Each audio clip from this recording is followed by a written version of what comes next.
Look, crazy ain't the great nerdcore rap guy. Got into a duel fate and I just pulled a trap card. Third-rate rappers with a fourth-rate catalog. Destined for the shadow realm, y'all should never act hard. Flow is so insidious that I need an apprentice type. Master with the force, peep the context in my sentence, right? Phantom like the Sithis, just don't ask me what my pen is like. They know that I'm the menace, who you kidding? Bitch, I'm Dennis Knight. Sweet to drive, hide-headed, rhymes are Shirley Cole. Tested, you can never twist my metal like the jury goes. So I ain't never mad when I push it to the max. I got Chris riding with me, bout to turn this bitch to Fury Road. Since animated, I'm the one the crew congratulated. When this will provide protective cover like it's laminated. Damn, I made this 16 like a guillotine. It's fascinating. If you think that you're ahead, you get decapitated. All that aside, I ain't merely here to rap words. I'm here to tell you who representing for the black nerds. And to remind you, neither one of these are bad words. Biggest living mirrors, they just choose to see it backward. Who be the leaders of discussion when the topic trends? Dissections got the culture under microscopic lens. Who got the type that you can miss it from the start and make you feel like an expert on the subject by the time it ends? Check the stat, Louis viewership is mad nice. All these other shows don't seem to cut it, that's a bad slice. Off the books with unscripted drills you can't write. No vampires, but these interviews on Anne Rice. Yeah, this is the best part. Rhymes on Mandalorian, Independence made a best score. Starting a war with these stars, you won't get far. This is the way you play a game of life, a Death Star. So far removed from the drama, we don't notice harm, but won't hesitate to shed a light like a Patronus charm. With mischief managed, troubles at a disadvantage. Must be something in the water, dip your toe because you know it's warm. Where can you find another show with such a fine cast? And if you try to box them in, they playing Minecraft. And basically to sum it up like you define math, this crew's the best and it figures like a line graph. I'm Mary band like the words I do. Level-headed, you don't have to have absurd IQs. They know you can relate because they're nerds like you. With their help, you'll see the world from a blur's eye view. Yeah. You are now tuned in to Blerd's Eye View. And without further ado, we out. Yeah.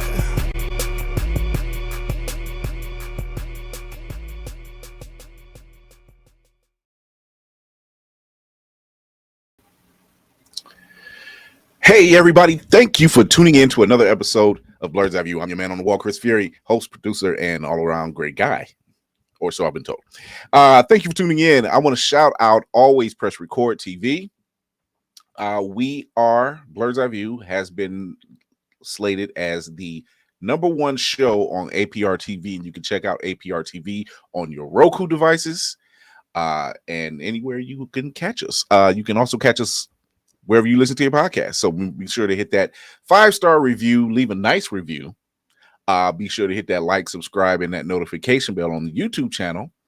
And be sure to check us out wherever else you can find us, because apparently we're everywhere. So shout out to Trey Lawson of APR TV, giving that information out to me earlier today. And the grind is real over here, people. So the grind is real. We will be taking our 2-week break because of the holidays, and we won't be back until after the first of the year. So you won't be able to get your weekly fix on the Skeleton Crew and the Creature Commandos, but maybe you'll want to stay tuned and check out some of the information that we do put out dealing with those 2 shows and then some. But let's start this off. My Gria the Horror is in the building, and I gotta show her love as always. Laney was in the house. Hey. What's going on? How y'all doing today? We're gonna be reviewing something you like, because I know you did it already. First of all, I'm so happy about this. I'm so happy about this. And second of all, I told y'all I saw Terrifier 3. It's not that bad. Okay. It's not that bad. The look you had was like, okay, I was expecting worse. I'm glad it. I was, because the hype was like, oh my god, people were passing out, people were throwing up, and they was leaving. I'm like honestly, if you know, there's one thing that is going to be a little bit shocking, is that, spoilers for those who have not seen it and want to just turn off for like 2 seconds. A kid does get his face like, and like blown up or peeled off. No, blown up. Oh, okay. Makeup looks real, but once you see that, and if that doesn't affect you because you know what you're already watching, it's not that bad. I put it to you like this: for those who sat back and watched all the Saw films. Now this is worse though. Yeah, I'm assuming. I'm assuming that if you've watched our dear Willow skin a man alive on Buffy, there is something very similar. Absolutely. Very similar. If you are someone who follows certain faiths and feel like this is a movie for your family or children, stay away. Do your homework. Far away. I don't know what's wrong with some of those people. Listen, Spartan has a look like I don't understand those people either. and I heard that too. Some like people was like, oh, bringing their children. They didn't know that they couldn't bring their children. Like, I don't His name is Deadpool. Like, literally has death in his name. But it was Marvel. And he has 2 prior movies to this. It's like, I don't know what you signed up for, Exactly. but we got our shipwright in the building who is keeping tabs on the VGA Awards. Black Spartan's in the building. What's up, Spartan? I have to apologize profusely. Damn, they actually did show that. Hey everybody. Yeah, so I'm pretty much doing the iguana thing because we are covering the Video Game Awards trailers and whatnot on Give It tomorrow, and they start out heavy. They just literally announced The Witcher 4, so that looks like it's gonna be freaking awesome. But yeah, last day of work for me, and then I'm off, and then I'm kissing my work goodbye till next year. But I'm good. I want to know what Chris is drinking, but I'm good. That part. It's a Kool-Aid concoction. That's all. But Kool-Aid's it's a glass that I got from my guy Wendell Smith. Shout out to the barbershop crew of Kurt and Navy and Shaq. Happy birthday, Shaquille. Happy birthday, brother. I must say, Kool-Aid is a great mixer. So you know what I started with. Lady Mandalore. My right hand, and most of the time, the mouthpiece that will put everybody right. I don't. She didn't debate it. Oh boy! Hopefully for the better. Hopefully for the better. Oh, whether or not it's for the better for us, right? She didn't disagree. This holiday, I want to tell people out there, don't go for broke. Don't do it. It's not worth it. The same deals will be there on New Year's. That's it. That's it. The same deals will be there on New Year's. Don't worry about trying to get the gift on December. Trust me, the people at the retail store will be thankful for that. Yes. So thankful. Don't break the bank. Don't tear up your credit. That part. Don't max out your credit cards. None of that. Me too. None of that. Please don't do none of that. You watch the news and it's the same thing every freaking year. Credit card debt is like by January, February. Credit card debt. I'm like, yeah, you maxed out your cards for the month of December. Right. And why? And interest rates at the end of the year will always kick your ass. Oh, yeah. What'd you say, Lady Mandela? And missing that one payment on your credit card. It's fine. What's the worst that could happen? No. Yeah. Unless it's an Amex card. Right up to the elbow. Okay, right up to here. That's how deep they're gonna get in that ass. With them interest rates. Amex, no gloves, Citibank, and no gloves, no Vaseline, none of that. Damn. None of that. Miss that one payment if you want to. Regular tonight. Lady Mandalore said, "Captain, it's okay." I know it's okay. Yeah, you're fine. I let her do the heavy lifting, and then I follow through with the kill shots. No, but it's I don't see anything wrong. I see people do this every year. Traffic is hell. I hate going to the stores. Yep. Even just for mundane stuff, I need to make a stop to get something something that I actually need or whatever, or something that's needed for the house. I got to go in. I got to deal with lines. I got to deal with crowds. And I'm like, what are we doing? What are we doing? Yep. Why are you on the road? For the Keeping longest time, I've been capitalism just doing afloat. my stuff online at this point. It gets dark earlier now. Like there's so many check marks at this point. Like, why did Christmas have to be in the winter? Like, they had all that power. They could have had Christmas in the summer. Like, do that. That's the most jovial time of the year. I mean, if you go down under, isn't the summer now? Yes. Yeah. So, That's fair. Although I would never go. Although I would never go to Australia. well, I will go to Australia, but I will not go to the Outback. No. There's just certain things in the Outback that just need to be left alone, like the rest of the ocean. I'm good not knowing what else is down there.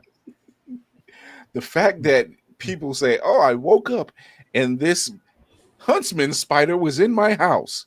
Mm-hmm. It's his house now. You do realize that. there you go. Or his house. The fact that it opened the door or window and got in. It's just. And gators walk around like bears. The gators down there walk around like bears. Yeah, No. no, I'm good. And kangaroos will square up with anyone. Yeah, Them kangaroos, like they've been doing nothing but pull-ups. Like it still amazes me. I'm like, damn, you really can't scare a kangaroo, can you? You really got to box. You have to box one out. How you gonna scare something that can jump 15 feet in the air, run 25 miles an hour, and literally can throw hands and make you look sad and make you look stupid at the same time? Yeah, I'm just saying the creator's got a weird sense of humor. He's like, wait did they get a load of this one? He'll say, wait did I get oh this one? I've been cooking this one up. They're gonna love this. I was like, who? Right. Yeah, I see these horror stories from Australia all the time. But if you are watching from the down under, thank you. I'll stay in a hotel. I'll stay in a hotel. I cannot stay in the Airbnb. Right. I don't know if I'm gonna stay in a hotel either. They're gonna come up and find me. They're gonna come up and find you. You said they're gonna come up and find you. Yeah. Oh my god. I'd rather do a hotel than an Airbnb. That's true, but me and my wife were having a discussion about that. I said I just don't feel right staying in a house that somebody else can walk right on into. Man. Right. Oh, Lizzie, you're gonna be a Blerd as a vendor. Congratulations, you got in the door. Congrats. Go ahead, girl. Believe it or not, got accepted Bama's in the building. She got hers too. Yay. All right. The peoples are in this is what I want to see. I want to see the people go to the next level. Go to the next level. It's there. Take it. It's yours. Keep going. Keep going. Tafari, what's happening? Cold front in Dallas, and I was in that treadmill for about 4 hours today on stream. I'm sleeping good tonight. Oh wow. 4 hours. Yeah, he was. Damn. You get 10 minutes in and you forget you're on it, and then I just keep looking at the clock and it just keeps spinning. So that's how I knew Tafari bit was on there. I went into a meeting. When I went to a meeting, he was on the treadmill. I come out of the meeting, take care of the kiddos. He's still on the treadmill. Then I go back, go take the dog out. He's still on the treadmill. I was about to send him a message like, have you been on there for like 3 or 4 hours? Because if so, your cardio is amazing. I ain't mad at that. You thought he was doing it in intervals. He was like, either in intervals or he's straight shot. I had to recheck my stream. Like, is it looping? Did I miss something? No, he is still on it. I want to be done with it because other stuff is out. So especially whatever we find out about. Right, Lizzie? That part. I'm just trying to get my life together. I'm just trying to multitask. Oh my god! Well, you succeeded in 4 hours. If you did, there's an example right there. If you can't get the job done in 4 hours, what the hell are you doing with your life? Man, right, you got your 10,000 steps right there. Damn, stretch, y'all. Stretching is important, and drink water. Yep, Oh, man. man. I just You gotta be saw that. slow Man. when you get to Blerd, boy. Well, Bama, it's not. I'm sorry, not to cut you off. Bama, it's not a new game. It's a DLC. Which one? Elden Ring. Elden Ring. Man. Elden Ring's got new DLC. Before, you know what? We're going to get into it. We're going to get right into it. And we're just going to talk about some of this because this gaming is so much different than what I'm used to now. But here we go.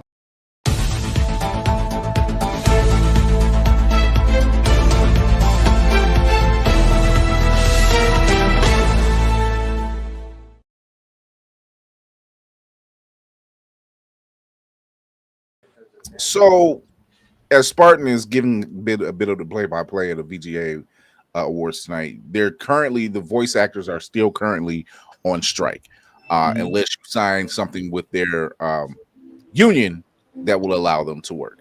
What do they, Spartan, real quick? Who do they have doing announcements, like doing any presentations? Well, the only presentation they had so far was literally just a video voice actor of the year, and that was done by Harrison Ford just as a special guest. But that's really been it so far. So they sprung the money to get an actor. Yeah, but as far as voice actors, Troy Baker. I'm sorry, go ahead, Tafara. I'll say Cat 4 and the Indiana Jones game just dropped, so I get it. That's probably going to be one of their biggest news things because I know you said what got game of the year. Game of the year went to no, that was voice actor. So voice actor of the year went to Marlene Jones. She actually did Senua's Saga Hellblade 2. The other announcement, Tekken 8 did get fighting game of the year, and Impact was Impact was Hellblade 2, but that's only been like 3 categories so far. Yeah. I don't know. Game they rob us. And Tafari, we talked about this. Spartan, we talked about this. It's all DLCs now. Yep. You know, they rush a game out. It's not fully completed. They turn around and they give you a DLC and say, "Hey, wait till next year. We're going to give you 2 more characters." And I'm like, but I can literally go to my PS3 right now and put in Marvel Legos and have the whole thing already unlocked. Yep. But that's the thing, though. It's become, and we've said this multiple times, that I blame corporations. Corporations want the next IP and they want it out as fast as humanly possible. Just because they spent more on marketing than they did giving developers time. We saw it. If we really want to be honest, as a comparison, we saw the MCU. We saw what happened when Quantumania was pushed beyond deadlines. You had creators burnt out, and you saw the after effects of it, that it was not as polished as it could be, only because they didn't want to give the creator, they want to give the developers, coders, programmers, you didn't want to give them time. Same thing with the video game industry. It's all about how soon can you throw something out there, and then we'll just patch it up as we go. Cyberpunk 2077 is a great example of it. I think that was that where it actually started, like it, at least by terms of the public knowing. That's where it started. Like that it was all this hype behind Cyberpunk 2077. All this hype. It had Keanu Reeves at the premiere and everything. All this heat, and then they dropped the game and they fell flat on their face. Yeah, and the sad part about it is they're just now coming out with their Ultimate Edition, but it took 16 6 years to get it right. Yeah, it took almost 5 years to finally patch and update and balance the game. Like right now, if you've never played Cyberpunk 2077, it's great because the bugs have been worked out. So you're not going to experience what a lot of us experience as you try to play it on. Yeah, you try to play it on less gen games. It was patchy, but yeah. I Come on. think the only game that get away with being broken at the start is Battlefield, and that's because we've just come to we've just come to accept that that's EA, and they are just gonna half-ass it every time. I never forgave EA. I need to talk to all of you corporations, video game and otherwise. Don't you put that on us! I still forgave. Every single time. EA for Anthem. Every single time. Anthem was supposed to be our Iron Man, and they screwed that all the way up.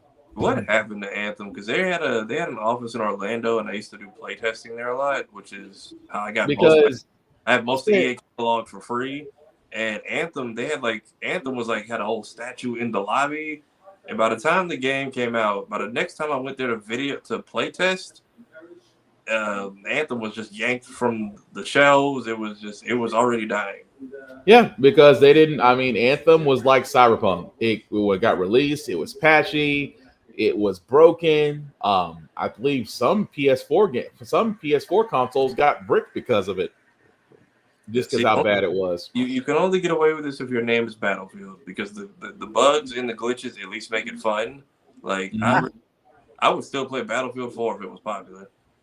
Yeah. Although, Wukong did win. Thank you, Bama. Yep. I just not saw that. It did get best action game. Yeah. I'm not surprised. I was actually expecting that one. Battlefield 4, you had people playing Joust. You had people doing astronaut challenges. It was just all the stupid stuff that came with the game being broken, but it was at least entertaining. Yeah. I don't know. I think it's going to be an ongoing problem in the video game industry. You know, whether it's dealing with physical media or the rushing of games, I think it's just going to be an ongoing problem. I think we're in a state right now where it'll change. I'm sure it will, because it cannot continue like this. It can't. There's no possible way. I don't see many companies surviving on that platform like that. Not long. If they keep that up, not long. Well, that's the thing, is the fact that you saw what happened when Microsoft and PlayStation started buying gaming studios the early part of the year. They were buying them the acquisitions, and then what you do? You close the studios and you kept the IPs. That's why all the Call of Duty people got kind of weirded out when Microsoft bought Activision. Like, so you're gonna put Call of Duty on just Microsoft, and I can't play on Xbox. You can't play on PlayStation. No, you can, because there's money on both sides to be made. Corporations are greedy. Come on. Look, Fortnite just announced, we're going back to basics. We're going back. I'm like, so that whole brouhaha you had when everybody got all worried, like they were just changing up the game. They made it seem like you're gonna lose your progress. The game was gonna crash. Everything. You're just going back to basics. Pretty much. Although if it ain't broke, don't fix it. Although Fortnite will never go away, though. No. As long as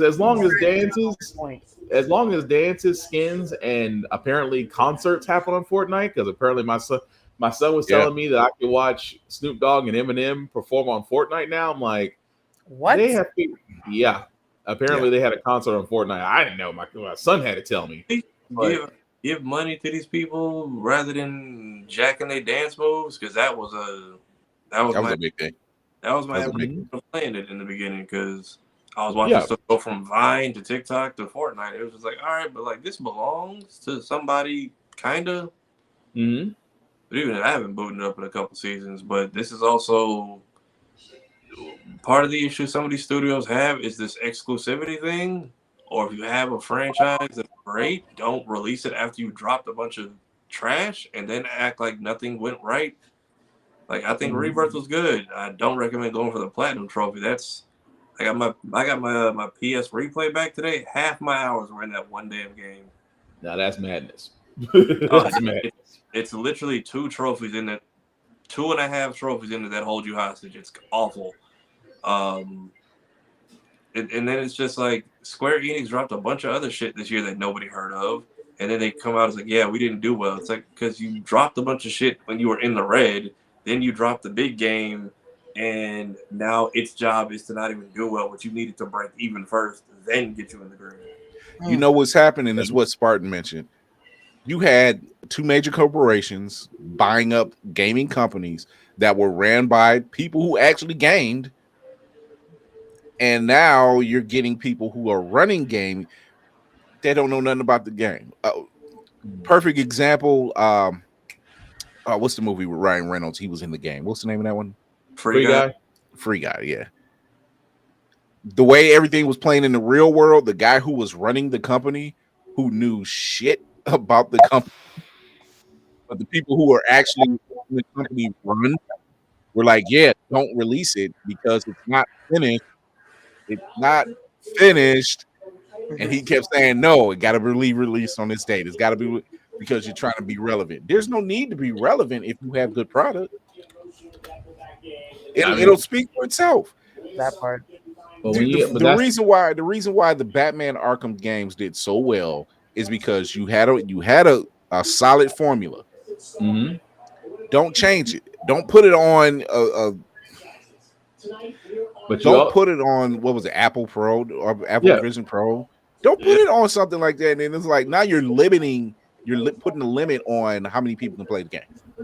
I blame that on VR. VR wanted something that was exclusive to them to get people to buy, and that's what that was. But and look how well that's playing out right now. Then nobody wants to purchase them. But look at the time in between. Almost every Batman game had at least 5 to 7 years in between. There wasn't any back-to-backs. Even God of War and God of War Ragnarok, there's a good 8-year period between those games. Because look at the playability on it. Look how many times there's so much you can do on both of those games. Those are 2 examples. On both those titles, God of War, Batman Arkham, any series, pick any one of them. Mm-hmm. Look how long you can play. Look how much you can try to get accomplished. Like you can go through and do some of the quick stuff, go back, do the side missions, turn around, go back, get the rewards, go get the trophies. I still owe Riddler on Arkham Knight. What for? After I go you and me both. I still gotta go back and finish that. Yeah, I'll never finish Seagrin, so there's that. Yeah. Mm-hmm. And now they got the game it's been less than 6 months, and the game comes bundled if you buy the MetaQuest 3. Because my friend just bought 2 for her kids, and I'm like, they can't move it. It's the last 2 games have been so annoying that it made people go back and appreciate Arkham Knight. Because all you do is take a look on TikTok and see how many people are streaming during their live streaming playing any of the Arkham games. Pretty much. And even Arkham Knights, which was like the least favorite of the group. Even Knights still gets played more than Suicide Squad does right now. Whoever the petty PlayStation employee was that put the entire trilogy on sale for $6 right before that game came out, thank you. I had to take that off. I spent $100. That was his. You know what I'm saying? You probably people happy doing that. Be his last day at work. He's like $6 and I quit. But the Arkham games were good, but even with Knight, they were risky because they had to switch from T to M rated, and they were worried that was going to impact them. But they said that's the only way they felt like they could tell a truly accurate story. But even then, you could very much see where Warner Brothers just stuck their fingers in some parts and made shit weird. Yeah, they always do that. Like the Batgirl story before she got crippled, that we didn't need to see her and Tim being forced to game. That you could have gave us a Jason Robin for that. And then the DLCs being just challenge maps versus Harley Quinn's Revenge previously. That was like the most legendary issue of Game Informer we got in high school. Yeah. Right. I hope they'll turn it around in the gaming industry because it's, people ask me why didn't I get a new system, and I said, well, part of the reason is the libraries aren't big enough. 2, you're never finished with some of your most talked about games, so you're dealing with patches and DLCs. 3, I want my physical copy. Where's my electric car, Bruce? I need my electric car. So, but that's the thing, though. It's not. I mean, that's all I was telling folks. My number one rule of always with consoles: never get the first batch that gets out. That first batch is always got problems. Never go for the first batch. And number 2, the better deals come on the second run. And these companies, they short stock the PS5s, they short stock the Xbox Series X, only because they wanted to max out their profits. They know what they're doing. Just don't play the game. And I'm just saying, last time a CEO thought they were getting over. Yeah. I'm just, if y'all ain't learned from the last CEO, if you haven't learned from the last CEO's decisions, I'm just saying, the era of Friday After Next, just in case the censor bots are watching. You heard what happened to the last 2 CEOs. So, man, I kind of like it's like a V for Vendetta moment. It wasn't just V. whoever had the new design for the Apple Photos app, put it back. Put it back. Oh my god! I looked at that. I'm like, oh no. So let me ask this question because I feel a little slow because I'm still yet to join the iPhone master race. What's the issue with the iOS? Having update problems. Wait. So wait, I need you to put some respect on this goddamn iOS. All right, we've been through the trenches with this shit. You're not gonna talk about us all kind of ways, sir. Is it not the iOS master race? You ain't have to pause. First, relax. Don't get salty. Don't be salty because we're popular. my Android works just the Android photo gallery works just fine. I'm just asking y'all what y'all mad about. Basically, they took it and they shrunk it down, and it was like, why did you even do that? There was no reason to do.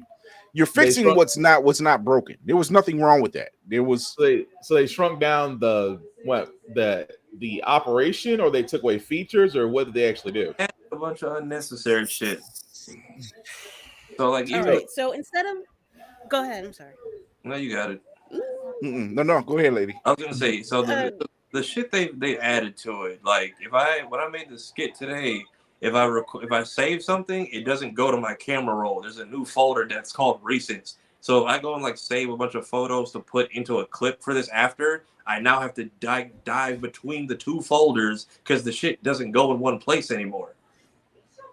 What the? I now have an easier time finally finding some use for it. Going to Snapchat, opening my camera, and just hitting. I can now easily delete what I don't need when I'm done that way. And that's about it. Yeah, that's about it. Okay, I can see why y'all mad. That makes no sense. I can see why y'all mad. No. Like, oh, we moved it over here to your recents. No, I didn't need it over there because no one. It was right there. Nobody asked for that. That's not even a problem. Okay. You made an issue. Okay, so it's the YouTube album all over again. Nobody asked for it. I can't get rid of that fucker. I can't. Okay. It does not need to be that big a damn deal because everybody, as soon as they found out, you get a what was it? I think you had Sprint or something, and you got Jay-Z's 444. I'm like, but y'all just bitch for existing. Like, I'm pretty sure that wasn't even them. I feel like that was their label. And I know Twitter had to be on fire that day. Man. It's like, look what Apple did. Put something on your phone. I'm like, you say that, and then you're about to go auto download the newest iOS. So they also got this weird thing. I don't know what it is. If you let your phone go to sleep and it's like sideways like this, I get a bunch of menus that I can't get out of. Like it looks very much like I can't. You gotta close the whole thing out. Because nothing happened to my phone, and I updated it like about a week ago. It's like you have to leave it like this and let it go to sleep, and then I get like the clock and the calendar. And when I swipe through, it doesn't let me go up to like put my password, and I gotta put it back this way. That's he got a bug. He's got a bug. It's a bug. All you got to do is just swipe it up and then go back to your homepage. It flips. It goes back to normal. Yeah, wow. It goes 2 o'clock. That's it. It doesn't do anything else. Yeah, I'd say I get the clock, but when I swipe, it gives me other widgets I didn't set up, and I'm just like, this is just 50 Shades of fucked. So then I take back what I said. I can understand y'all. I can understand your anger. I take back what I said. You just want to talk shit about Apple. Stop it. Oh Lord. No, I eventually what's going to, and this is just me as a tech person. I hate to say this, but the way encryption is going, unless Android can match what Apple is doing, Apple will probably become the preference of choice. And unless Android picks up, Android's going to be like Research in Motion. That's just being honest. Unless Android's encryption can match Apple's, which I don't see anytime soon, it's gonna be a one phone dominant market. I hate to say it. Yeah. Look, man, people don't even have unique ringtones anymore. No, we lived as kings then. I think everybody went to silent now, silent or vibrate. It's like I don't want to hear my phone. I don't even want to hear my phone no more. I got mine set. Yeah, I got mine set to Green Hill and Pumpkin Hill, depending on what I feel like. Man. Oh well. In other news, we got a couple trailers that dropped this week, actually. First one is, and Laney's gonna love this. It's 28 years later. I didn't watch this on purpose. I wanted to savor it. So here we go. Here we go.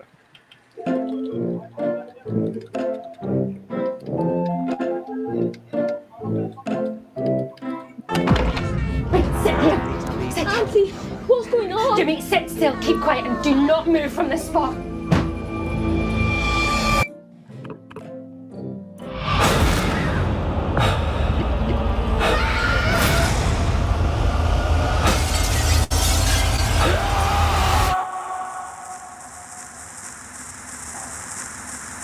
Seven, 6, 11, 5, 9 and 20 miles today, 4, 11, 17, 32 the day before. Boot, boot, boot, boot, moving up and down again. There's no discharge in the war. Don't look at what's in front of you. Boot, boot, boot, boot, moving up and down again. Men go mad with watching them. There's no discharge in the war.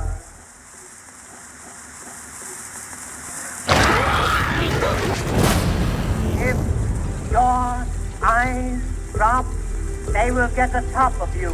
Boot, boot, boot, boot, moving up and down again.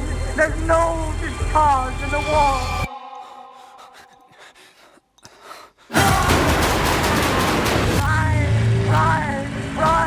Try to think of something different. Oh, my God, keep me from going lunatic. Boom, moving up and down again. There's no discharge in the war. 7, 6, 11, 5, 4, 17, 32 the day before.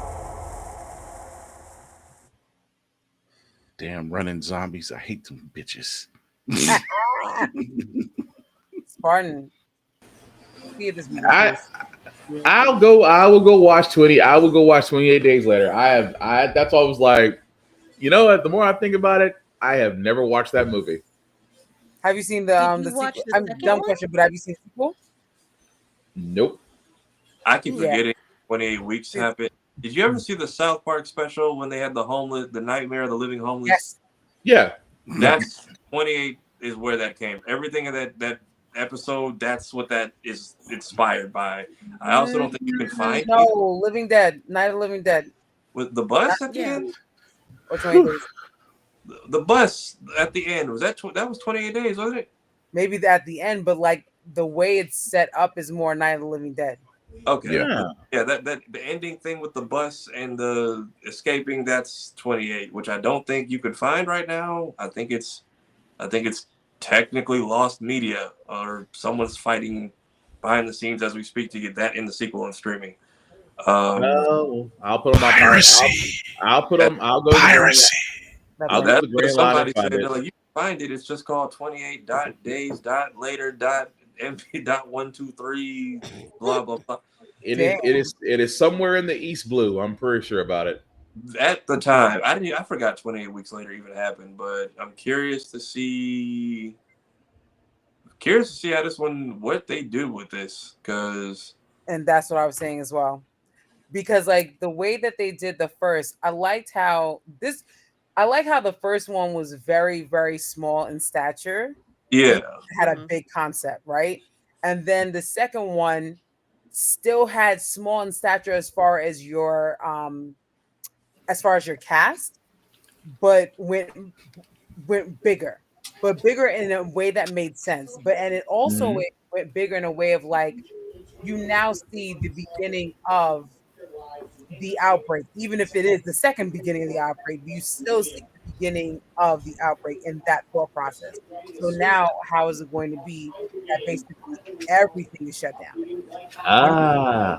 Like now you're talking about, it's not even like Walking Dead, where the Walking Dead was between months and a couple of years. We're not talking about damn near generation. Yeah. So it's going to be interesting to see how they're going to evolve that thought process. It feels like from what some of the scenes are showing, it looks like they do have another vantage point of beginning of it, starting with the kids and the Teletubbies and that whole thing.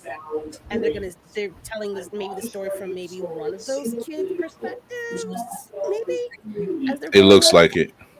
Yeah, And that would it make still total sense. it still feels like they're going to do it, and I hate to do it because everything gets compared to fucking Walking Dead, but it does still feel like they're going to be doing some type of Walking Dead-esque type of community. And Which is kind of a natural progression of things, which Yeah. like what do you do? You either fall apart or you find a way to rebuild, and it's kind of like I don't see how you don't get away with that. yeah. I feel like with the people with the, I think I saw like a wooden like structure, like spiked wall, and then bow and arrows and homemade clothes. Very much looks like we might be seeing something equivalent to the Scars. If anybody played the second Last of Us game, Yeah. Yeah, so for those who don't know, there's basically some girl who became like a rebel during the outbreak and damn near started a cult. Yeah. And they basically are old school living, but surviving and thriving out there. So, those archery, whole 9 yards. So, Yeah. I mean, I'm looking forward to it. I mean, there's sometimes you can tell for some reason you can still tell a good zombie story no matter how it's told. You just don't need to drag it out. This doesn't, and this is one of those cases where they're not dragging it out. They're literally telling you a story. I mean, it worked for Walking Dead till they decided to beat a dead horse. No pun intended. Yeah. They need to just, if in this era of games and TV shows, just do the Telltale. That'll bring all your fans back as well as. Not too soon. Too soon. Too soon. What you Walking mean? Dead. Walking Dead. The Telltale stories. Too soon. What you mean? They definitely need to bring that back. I'll go for season 5. I can't relive that. Not the ending. Not the ending. I can't relive the ending. Look, it's literally people ask me if I watched The Mist, and I was like, I watched it twice. Twice is enough. Twice is enough. I cannot watch just because of the ending of The Mist. I'm like, yo, it's so much. But the end of which season though? No, The Mist. The Walking Dead game. Oh, the final season. Yeah, where that scene comes up where. I don't want to say it because there's probably still people like what happened at the final season. Yeah, I agree. I can't say it, but it's heart wrenching. I'll put it that way. Yes. I felt like the end of the first season hurt the most, especially when a homegirl found her parents and they were especially because if you dig around her house enough, you can hear what happens. Yeah. So I you're not wrong. I do think that if you play the games in succession and you get attached to some of the certain characters, one could rival 4. It's just, I think it's just a matter of which pulls at your heartstrings more. And whoever came up with that, whoever was the writer for that Telltale story, you are talented, but F you. You're talented, and they need to redo 3 because even though the 3rd season wasn't a bad season, it just in continuity wise, it just felt weird. Right. Yeah. Although, so if you chose Jane after season 2, I can't trust you. I don't know. Either one was a bad. I fully agree with that. I think either one was a bad choice. You watch Kenny lose his family twice, and you're gonna keep antagonizing. Why would you? Kenny was a psychopath. He became a psychopath. We watched we watched Kenny. We watched what made him into what he did. True. Told her to stop multiple times, and she's like, "What do? We're gonna pretend we just off the infant because I felt like it. Why would you?" I went for the mystery ending of, "Oh no, I'm too concussed to grab the gun. What happened happened. This is not my choice." I think there's a choice that she can leave without them. There's a choice where she can. I just love the fact that Kira is just in shock right now. So it's just like what is this Gary Hart talking about? So Look, as much as I watched The Walking Dead and watched Carol do some. Look at the flowers. Look at the flower. The choices this woman had to make. You just like. She had to do what she had to do. Yeah, so there are some outcomes in the game if you don't make a choice. So if you're too slow to crawl to the gun, Jane and Kenny basically solve it themselves, and you are not held responsible. Then you can choose whether or not you want to leave. But yeah, you remember like little things. I don't remember all that. It's not even that. It's just sometimes I just want to see what happens. So the last time I played, I was like, what happens if I just stay here in the snow? And then you hear the stab, and it's like, all right. But even then, if you choose to go with her, she ends up leaving you anyway. Yep. In the most selfish of fashion. So Kenny might have been a crash out, but he's a crash out who cares. Jesus. Also, did we bring Cillian Murphy back just to be a zombie in this, or are we? That's what it looked like. No, they said there's an article. They said it's not him. It's not him. Okay. Okay, I was gonna say that's. I hope not. Cool cameo, but like, did you show up just to stand still and get paid for it, or what? No. He's supposed to be in the next movie after this one too. Yeah. Somebody said that this is going to be a Star of a trilogy, which I'm like, nah, they shouldn't do that. They should just like this. This is the trilogy. Like, I mean, this should be it. But yeah. Nope. I heard this is supposed to start another trilogy. Or not another trilogy. It's supposed to start a trilogy. Yeah, I don't know. Yeah. Well, in other news, Harley's back. Season 5 of Harley Quinn.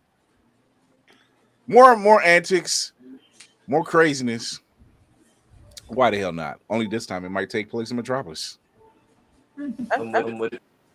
Here we go. What should we do for dinner? Pie?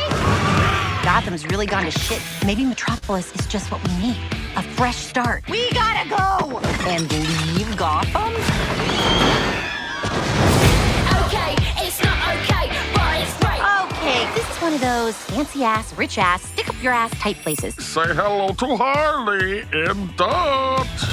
Hello! That's the definition of class. We win!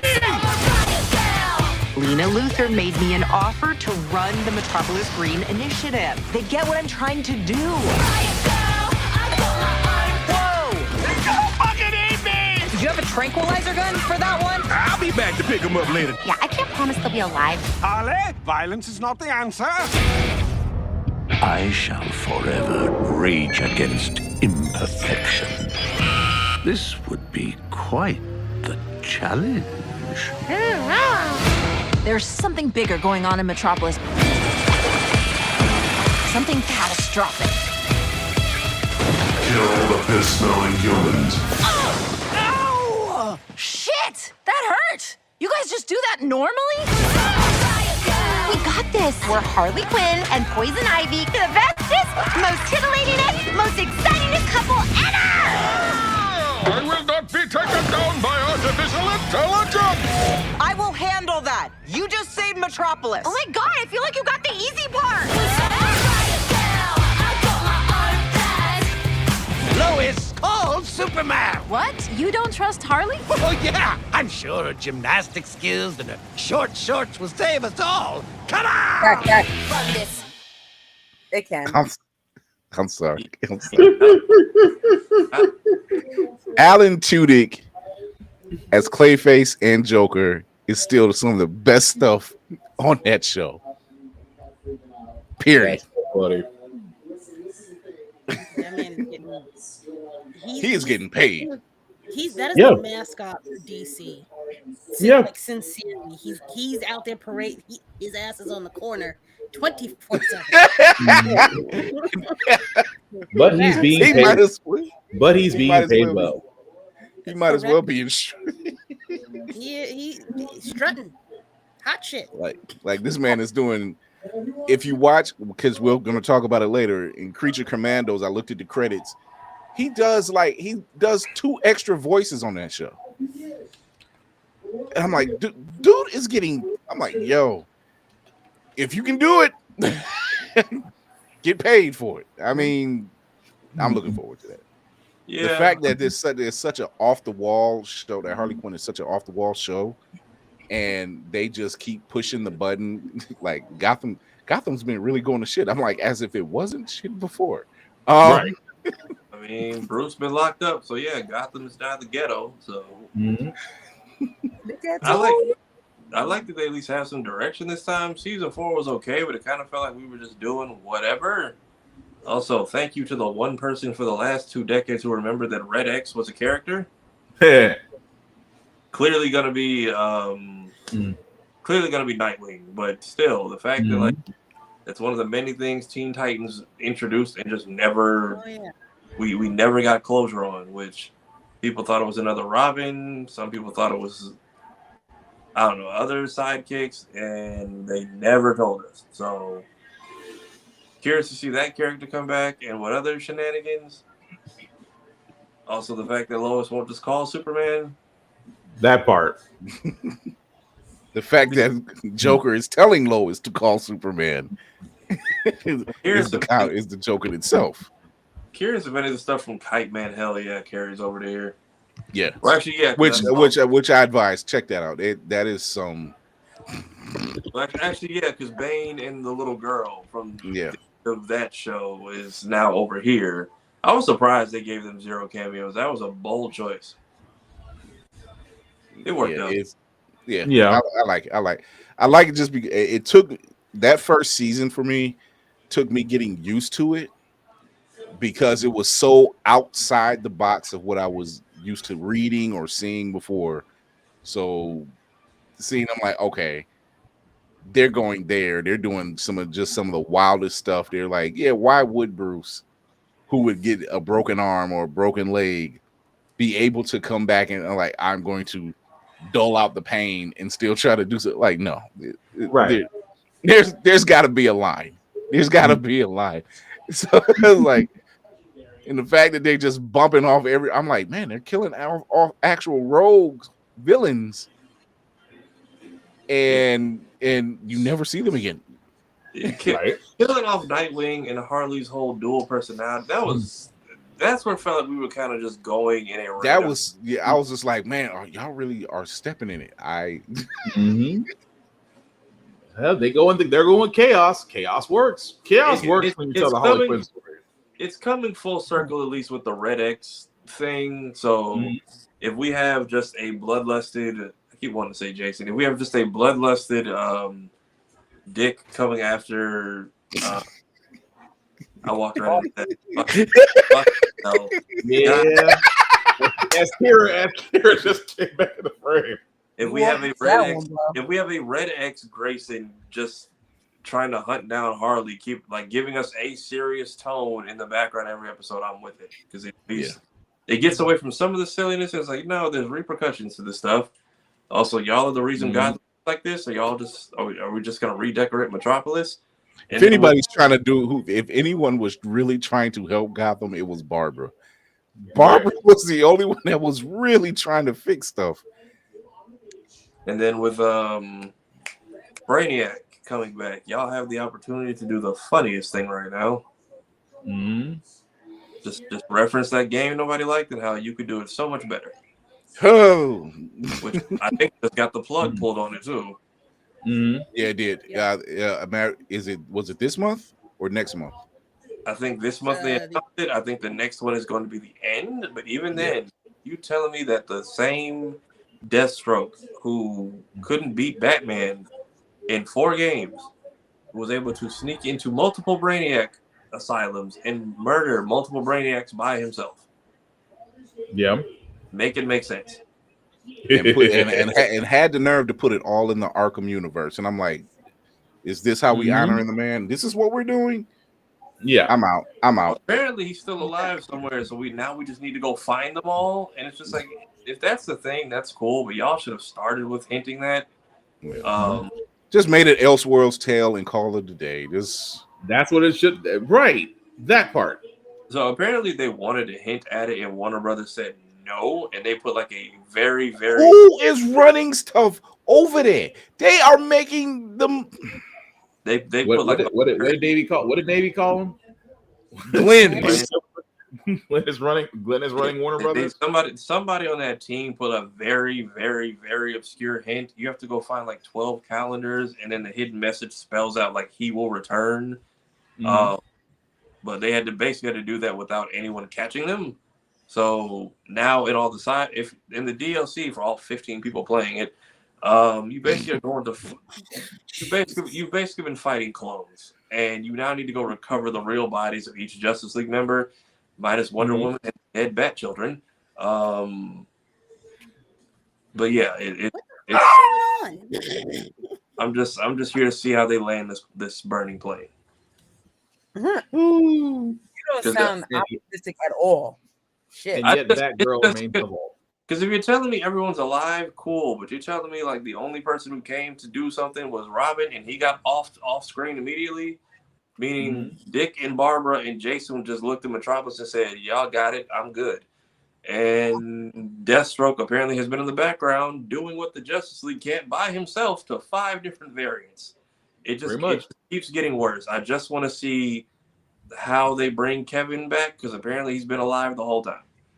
So the story is we're going to bring the League back and unbrainwash them. I think they now have to wrap it up in like one more story versus like 6. This was a terrible idea. You deserve the 0 nominations you got tonight. Kill it. No one cares. No one cares. No one cares. They just dropped the ball. I don't get it. We can lighten the mood. Castlevania Nocturne season 2 dropped. Yeah. This one, after that last season, oh, I'm so ready for this. I didn't even. But so many people are this villain. I didn't watch this one neither because I said I ain't holding back because I need to see humanity with a Belmont by my side. If I can't stop Elizabeth, I'll need a Belmont to finish the job. Oh, excuse me for not having 300 years to perfect the art of war. Sarcasm still runs in the Belmont blood. Trevor would be proud.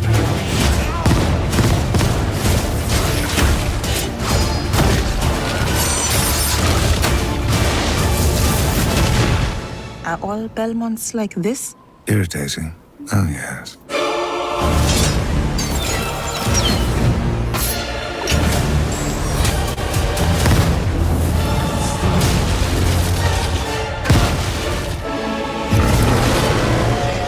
Now it's my turn.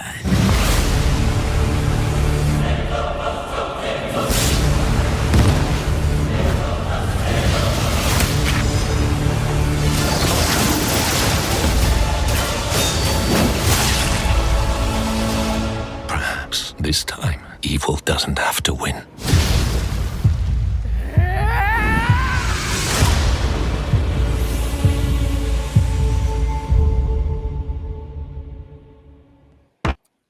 Oh yeah. Oh yeah. Wait a minute. I have to rewatch the first season because I forgot. I have to watch the first. I don't mean to be rude. I'm watching a completely different trailer than what y'all just saw. The Nocturne season 2. Which one did you say? The Netflix official season trailer. The trailer I'm watching is 2 minutes long. I can't. My internet's fucked up, so I can't watch it. Which channel are we on? Which channel? Are we I am on Netflix. I'm on Netflix. Yeah, there's a Netflix and an IGN one.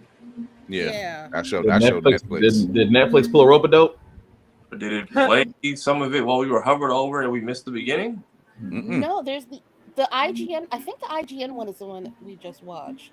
Yeah, that was 2 minutes. IGN one. Yeah, that was 2 minutes. What the shit? It was 203. That's the Netflix one. Yeah. Maybe it's. Okay, never mind. Don't pay me no attention. Either way, we got black vampires that are still making it. I'm happy in that sense. Yeah, that's it's gorgeous. I say all that to say sophisticated sanguine vampires. I'm good with that. I see everybody still. I don't even know who the heroes of this show are. I just know about her. This makes me want to go play Lords of Shadow all over again. As a Blerd, you would.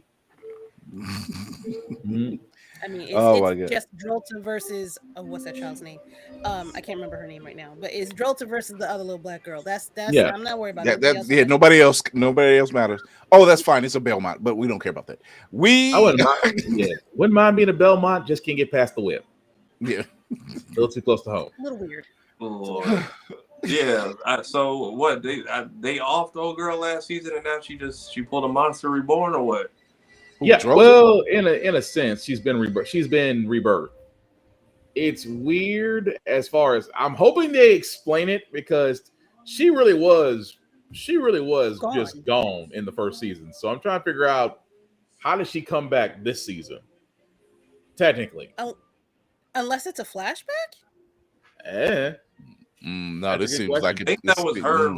I think that was her coming back from where she had previously died in the trailer. At least that's how people are telling me. I haven't seen the show. I just saw she's back in quote everywhere. So I'd have to go look at for this, or can I just jump into Nocturne? You can jump right into Nocturne. Okay. Yeah. You don't have to watch. Right You don't into watch the previous season. Hey, Trey. Trey Mosley, congratulations on your win, my guy. Yes, most well deserved. So, we're going to take a quick break. We're going to come back. We're going to talk about the Skeleton Crew, episode 3, Creature Commandos, episode 3.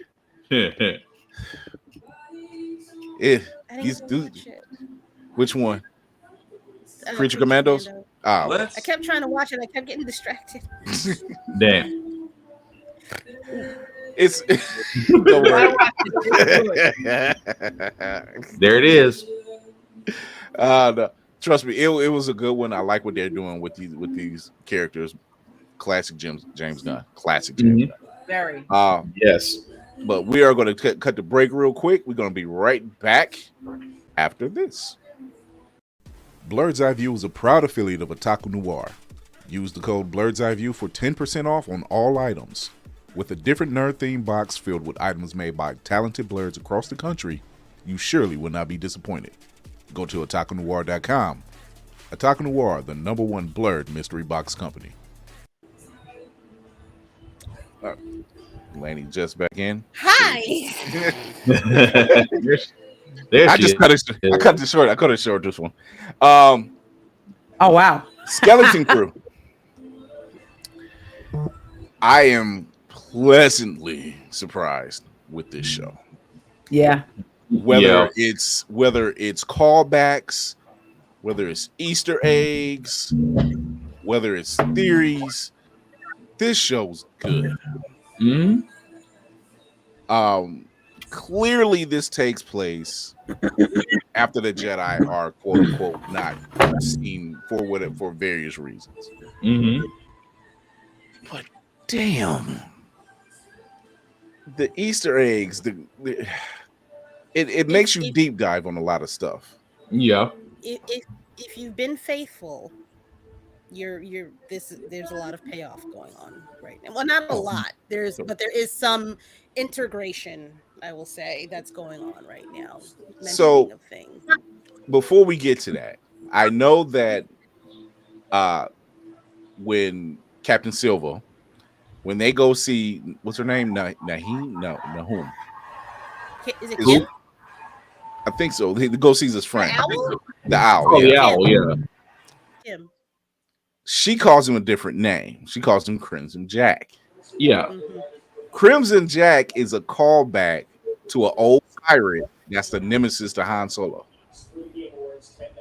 It's literally it's like a throwaway, not a throwaway character, but it was in the comics, the Star Wars comics. This is why I just listen and ask questions, because this goes into the deeper pool.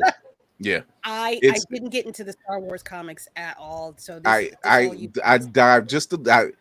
waded in the waters of the Star Wars comics, so I knew when I heard Crimson Jack, Crimson Jack, and I'm like, not that one, not, and come to find out, it's just that they're just using the name. Yeah, but if you know, if you've had some kind of run-in with some of the comics, you know that he's the reason why in comics they kind of crossed over a little bit. Crimson Jack is the reason why Han Solo couldn't pay Jabba the Hutt. Because he took his money. He took the money from him. So when Han didn't have the money to pay Jabba, which is because of Crimson Jack. So, but it's not stated in the movies. It's stated in the comic. So, right. But well, yeah, it's Disney from having to pay off the other people. That part. That part. So, but no, it's oh god, it's such a fun ride. It really is. He goes by like I think 3 names. Crimson Jack, Captain Silver, something Nod Nawal or some shit. yeah, because he mentions this his name. Yeah, the Jedi, his Jedi name, whatever the fuck that is. I can't remember. Skeleton. I'm looking it up. I'm never gonna remember. Skeleton Crew Jedi name. So he is the captain then from the first episode, right? yes, he's definitely the captain from the first episode. Yeah, that was which I figured that was going to be the case. Yeah, Jad Na No Wood, which super fucking made up off rip. I'm like, nah, my guy. So is he in Order 66 baby all grown up or what? We don't know. No, he's not a Jedi, babe. He's not a Jedi. He promise you he's not a Jedi. Oh, he's definitely not a Jedi. I'm not saying a Jedi, just somebody who happened to be within the temple at the time of. I mean, technically, Grogu and Sis from Obi-Wan ain't Jedis either, but they were within range of getting struck down. He's closer to being a Wookiee than he is a Jedi. He's just making up shit so he can get on that kid's ship, and get the hell out. So what about the whole thing with the key then? I don't know what the trick was, but it definitely was a trick of sorts. Okay, because I'm just like, he's force sensitive. He's definitely force sensitive. He's just force sensitive. I'm not saying he would walk the path. I'm just saying he was within enough range with someone who knew force to teach him the basics, or at least learn by watching. That's what I was like. Is he one of the kids who just escaped and tried to live a normal life, and now you're on the streets slinging yayo for gangbangers, or what? I mean, is he though? What? Kind of feel like a jack of all trades with just a little bit of force powers. Yeah, he's just force sensitive. I mean, he's a pirate. He's a pirate. He's going to play along with the role and twist words because Wim keeps calling him. He's a Jedi. He's a Jedi. He never once said he was a Jedi. He just and he even says it in the show. He's like, "But you're a Jedi." He's like, "I never said I was a Jedi." He ran along with it though. He's like, "Well, that's what you want. That's what you want to go. That's what you want to associate me with. Whatever gets me out of this jail cell." That's it. I mean, could he? I'm just trying to think what force sensitivity he could have gotten, or if he's one of the force sensitive kids that never got claimed all grown up and just magically has these abilities, or what his story is. Because some stories, the pirate captain is a runaway kid who was part of another crew, and cycle repeats for captain and crewmate until they grow up. And he did say he was lost. He was he was Buggy and the wolf dude to Shanks. Yeah. Wim's father. He's ever since Wim got on that ship and it was taking off, he didn't react like a father that is extremely worried. He knows it's something going on than the rest of the adults. He got pulled out the Matrix. That was his unplugging. It was like, I gotta do this, my child is gone, and now you say you can't find my child, you can't go after my child. And his reaction is so like, nah, I'm gonna be quiet in front of y'all motherfuckers because y'all don't know how to keep your mouth shut. You know what it was? I'm gonna get my kid. I don't know what you're gonna do. That's when the teacup hit the ground and he woke up. That was like, oh y'all, oh okay. Let me. Oh y'all are for real on your bullshit. Oh, cool. Okay, all so right, I need to know not to say nothing around y'all. The Karen Club. I'm trying to figure out where they're at to where they seem to know of the Galactic Republic. And now I'm trying to figure out, are they talking about the New Republic, or do they still think that we are under... I still think it's the latter. I think they still think they're under wartime. Because you saw how quickly they were like, well, we can't contact them. Why? And they're outside the barrier. Mm-hmm. Yeah, that's the wild part about it. Because I'm trying to like, how much is known about what's outside the barrier? Because the fact that y'all know that there's a republic means someone's been passing information there and back. But I'm like, do y'all think we're under the New Republic or Palpatine puppeteering both playmates type? But everybody outside. I think this is all old Republic. I think they've been hidden even during the Galactic War with Palpatine in them. I think it is not, and it's not just Wim's father. I'm sure there's other people there in pockets that like, hey, we don't say shit, we don't know shit, we just gonna play this role, and that's all that is. And then you got everybody outside the planet's like, that place is a myth. Like when you said every time the kids, when you go in certain reaches, you know, when you go in certain reaches, they don't. They're like, there's no plan by that name, and then other people are like, myth. You gotta be lying, right? And why are you still using old Republic credits? That's what, over 1,000 That years was old? my thing. Which Republic are they talking? Like, is Clone War stuff considered like retro now, or before? Even before that? Before that. Because even then, how long has this colony been here, and what other planet? Are we just long enough? That colony's been there long enough to go several generations without at least that nobody knows. Just long enough to bring people in to play the role, like those parents that's lost in there, or those parents that have the lost kids. They may not know, but that one, what's her name?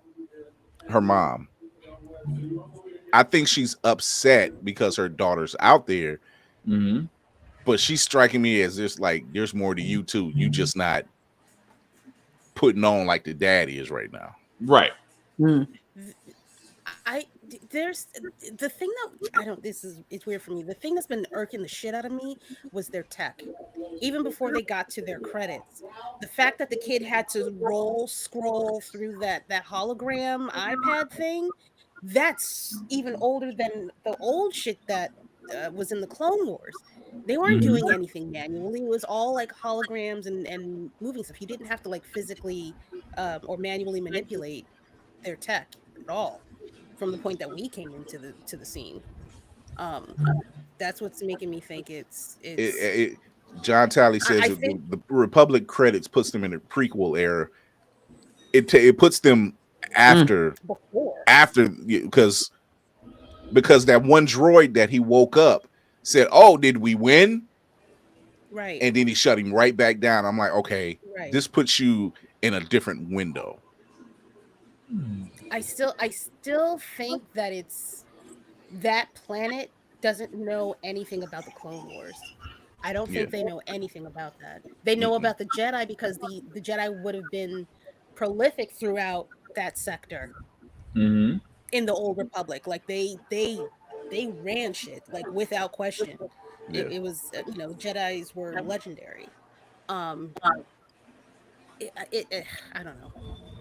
It makes me wonder. Like, I know I'm looking at it. I'm like, okay, and like John Talley said, it's prequel era, but it's not. The war is obviously over, or at least that part of that war is over. Right. Now you're figuring out, okay, where do you fall? Is he talking about the prequels as far as like Padme and Anakin being in love prequels, or are you talking about even before that? I'm thinking during the Anakin Padme. Well, not during. No, if you're saying but after the war, then you're talking about in between prequel and before original. Yeah. Especially like, it's more like Bad Batch time. No, I think the Old Republic was way before any talk about Vader. He says before any talk about Palpatine. Okay, so before all of that. So it's not those movie prequels, but the prequel to the prequels, if that makes sense. So now it makes you say, okay, now if that droid is saying did we win?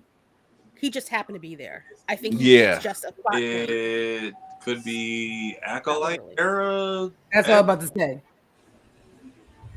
That's that's the end of High Republic, isn't it? Acolyte era is end of High Republic, if I'm not mistaken. They were still active then. I know. Wim talks about the Jedi as if they were past tense. No. So then that would be after prequel. That would be in between. If anybody's seen the old video game and how they kind of had a war within that first trailer where they're fighting in the woods, and Buddy takes the grenade to the face like Toby 3 style. Could be this plan also thing. See, now that makes you think. Now it makes me think. Because they didn't specify, like they just said the Great War. They didn't really specify which one. And now that I'm thinking about what Wim says when he's like, I want to be a Jedi. I want to be a Jedi.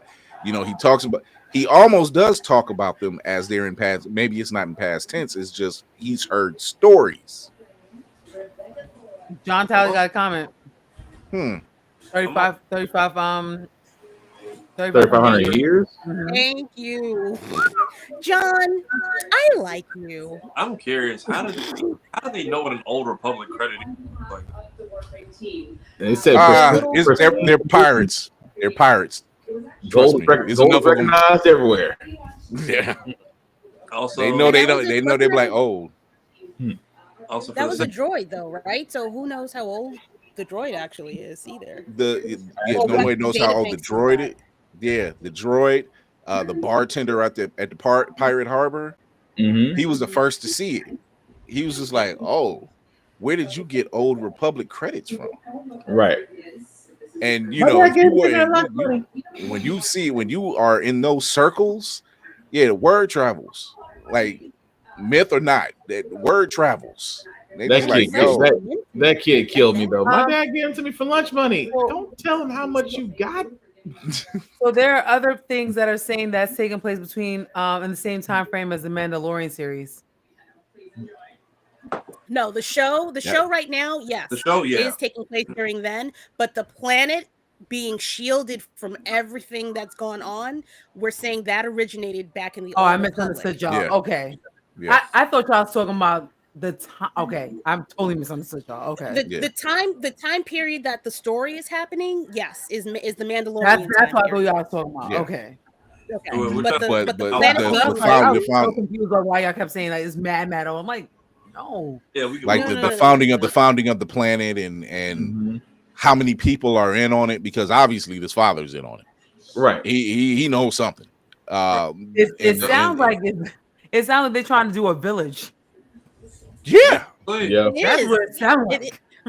So on the internet, there's a screenshot of their sky, and you notice it's all uniform. There's little red dots in the sky in a pattern in the sky.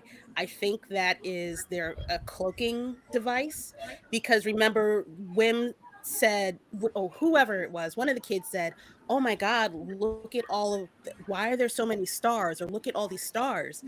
There must be hundreds," not knowing they're in a whole fucking galaxy. So there's ooh, buddy. I'm excited. Look, that's why I love this show, because one, you can't help but call it like Goonies in space. That's what it is. You know, it's telling this story from a different perspective, and then it's fresh. So like, you're talking, you're mentioning Jedis, The Force is an often talked about thing. No matter what it is, it don't even have to have Jedi. You still have, because we know there are Force sensitive users. They not necessarily Jedi, but the rumor that runs around is that Jedi are the ones that uses it, and Jedi only. This is what we want Finn to be. So John says the planet seems part of the. Oh, go ahead. No, you got it. You go ahead. Sorry, I was reading out loud. My bad. The planet seems to be part of the monetary system. The kids were getting finance education. They type Wall Street quants. The type Wall Street quants get. That's why I was saying when Homegirl came in for their test, I'm like, that position she said I've never heard of in the Senate or any other planet. And we've also, the droids are also very unique. Yeah. Even Homeboy that they found on the ship, I'm like, kind of the first time we've seen the accurate physical strength of a droid too, because even rusty as he was still able to deflect in time, basically calculate movements, and toss people like ragdolls. Even Bama said it's ABY, and that is true because the X-wing pilot at the end, it tells you when he was around, and that's when it was. For the people that are not Star Wars savvy, that is ADY stands for After the Battle of Yavin, which is basically episode 5, right? Was Yavin 4, 6, or 5? I think it was 4. 4. You're right. My bad. I'm sorry. Don't kick me out. Wait, yeah, what, 4. All in the game. A New Hope. I'm going back and forth with him in the comments. Like, that's a statement. Yeah. I know that's a statement. Well, because I know the planet is called Yavin 4. That's why I'm just. Oh, but yeah, Yavin 4. Yeah. So the Battle of Yavin is on which movie then? 4. New Hope. When did the Endor? I'm inclined to agree with you on that. Yeah. That makes John says it's probably a planet-wide money laundering operation. Makes sense. I am so inclined to agree with that. Well, the fact that they still haven't shown us how big this galaxy actually is, and we're finding out that they hyper jump to everywhere. You basically have planets hiding in plain sight because they've just built a map around each of them. Sorry. No, you're good. I'm saying when Owl Girl broke out the map and had to be the worst snitch of all time, and she was like, "Yeah, these symbols and this stuff, I haven't seen it," and she had like a whole solar system of planets that haven't been accounted for or lost to time. It's like they didn't die; they just weren't included in the new gentrified galaxy map. Stupid. That's what it was. Galaxy map with hyperspace routes. Yep. Yeah. It makes you wonder because that wasn't the only planet, and she said that it wasn't the only planet that was like that. So now it becomes like John was saying, the money laundering. You can't just money launder if you're in space in galaxy wide type situations. You're not going to be the only one. You've got to be working with somebody else. Pretty much. But it's still that doesn't 100% make sense because who's coming to pick up the money? Who would be able to find that planet? Which also leads me back to the whole clone planet being wiped off of the galaxy map back in what was that, episode 1, where they found the clone planet because all of the stars are gravitating around this one particular point. So they're hiding from everybody. See, look, so think about this. Think about this. The dad is always gone. Yep. Always gone. Like he's like, I gotta go. I'm a supervisor. I gotta go do this. I gotta do that. You've seen how he's reacting to things. So he's obviously high up on the high enough off on the chain where they tell these kids, oh no, we never leave this planet. Oh, there's nothing else outside of here. There's nothing. But if you are part of the system, of course you're going to tell the public that. Yep. And they're grooming these kids to be analysts and all this. They're not grooming them to be anything outside of being a boring type of job. what are they grooming these? This is what I feel like is going on too. If they are making these kids accountants, who were they grooming them for? What was the purpose? Who were the original people waiting for to show up and then made the decision, we have to keep all of these kids prepared when we because do get rediscovered? yeah, like we don't have to tell this pocket of people what we actually are doing. We just need them to do certain jobs, and then we that's why they take those aptitude tests. Who can we really trust to do certain things, and who can we trust to do the underlying things? That and the population only cycles so often with so many people. You got to figure out who can replace what worker be where. Very much like they may never leave the planet, but they may have somebody, like if it's money laundering, they got somebody. They just don't say anything. Like, you know, these kids are in bed. It's a boring planet. Nothing goes on. They don't have to see them leave the planet because they ain't looking.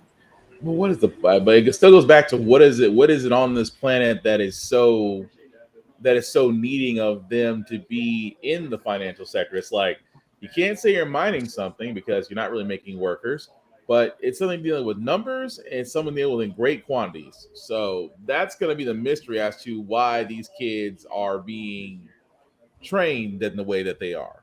So now it makes me wonder, whatever was on that ship at the very first episode that they ended up not finding.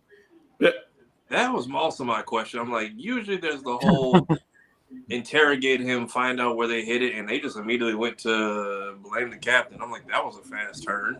Yeah. But you know who else I think could appear that I'm curious to see if they bring. If anybody remembers Kyle Katarn from the, what was it, the what was the one that everybody played on Xbox? The Jedi Knight games. Knights of the Old Republic. What was it? Knight in Jedi Academy, Jedi Knight 2, and Jedi Outcast. He was the main character in that. He was kind of a smuggler turned Jedi, but then there was a whole different story where Luke had a school that worked. John Todd says Dark Forces. Dark Forces. He Dark Forces, I think, was another PS1 game he was in, but they gave him a rebrand for the GameCube.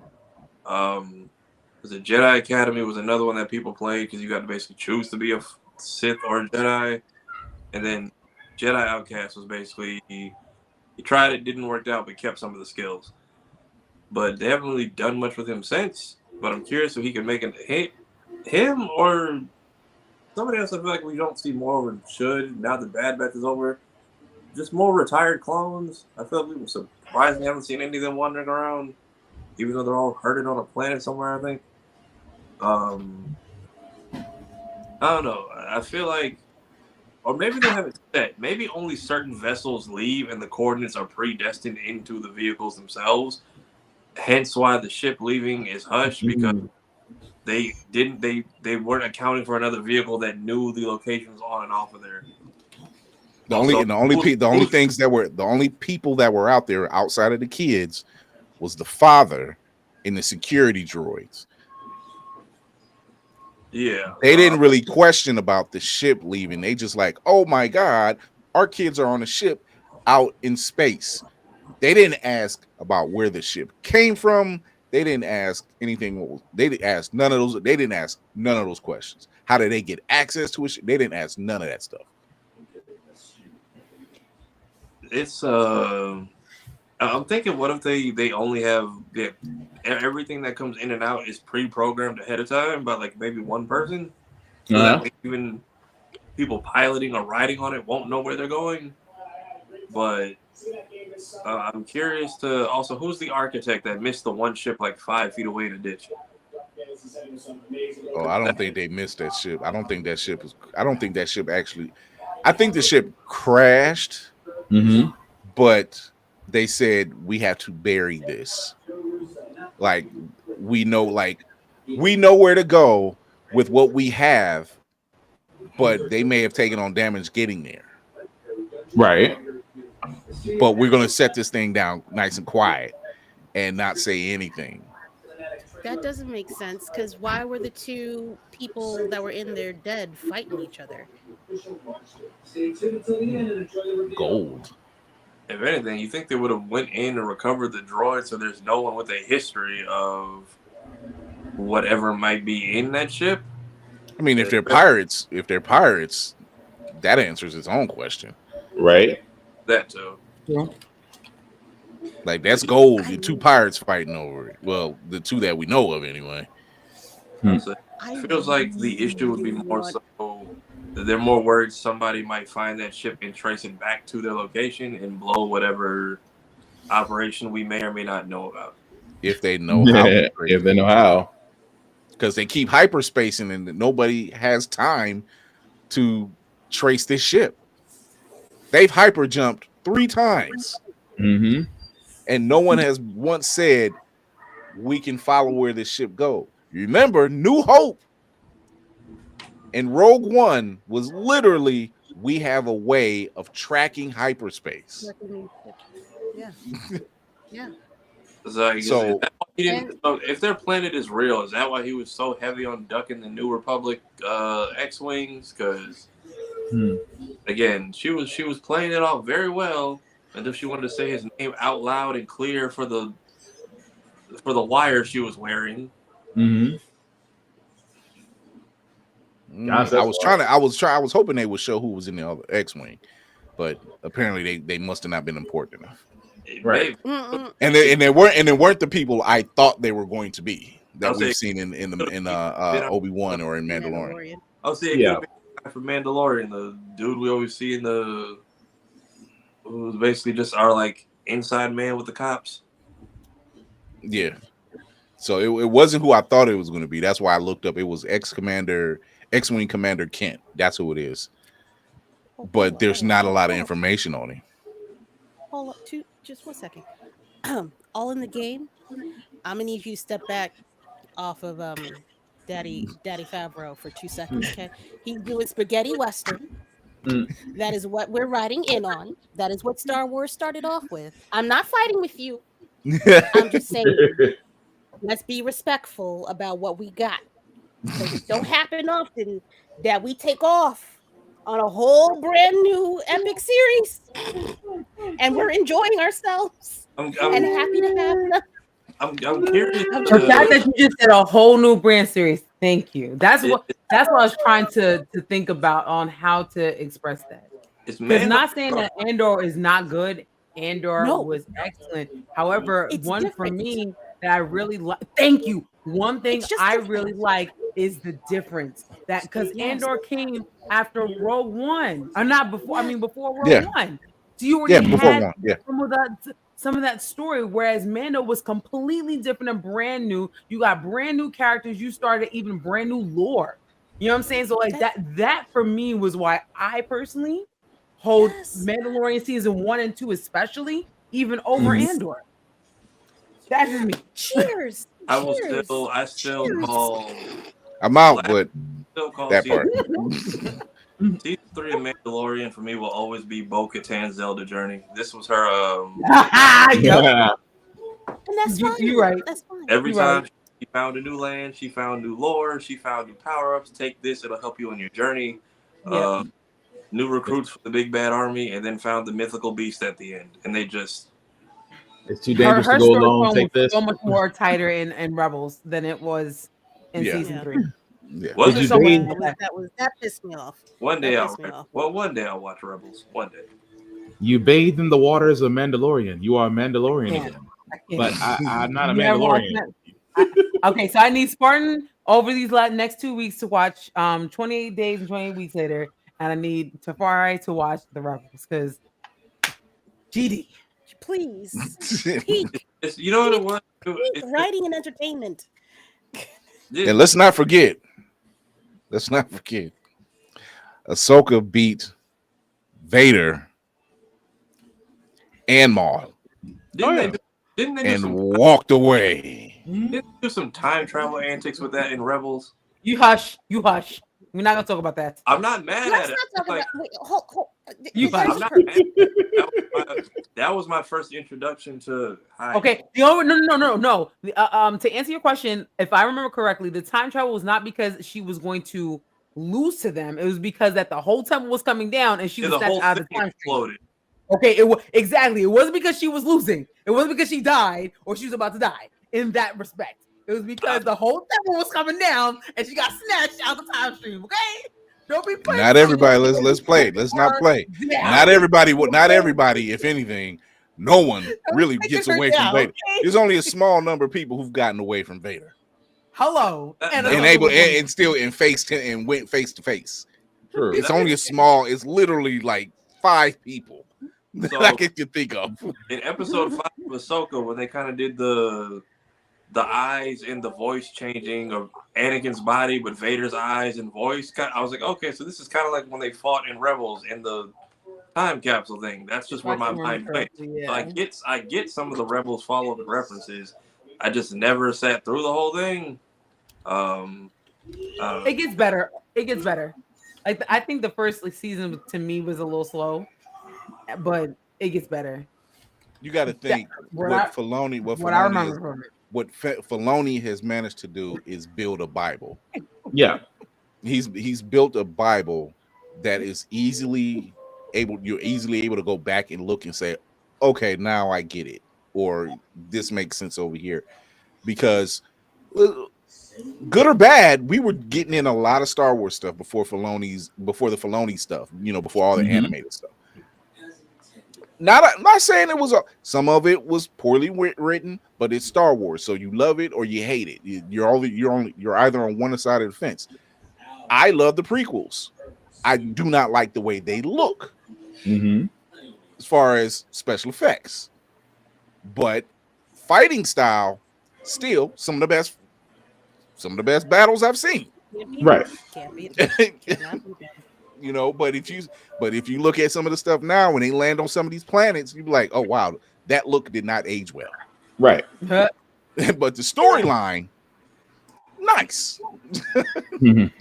I was more a fan of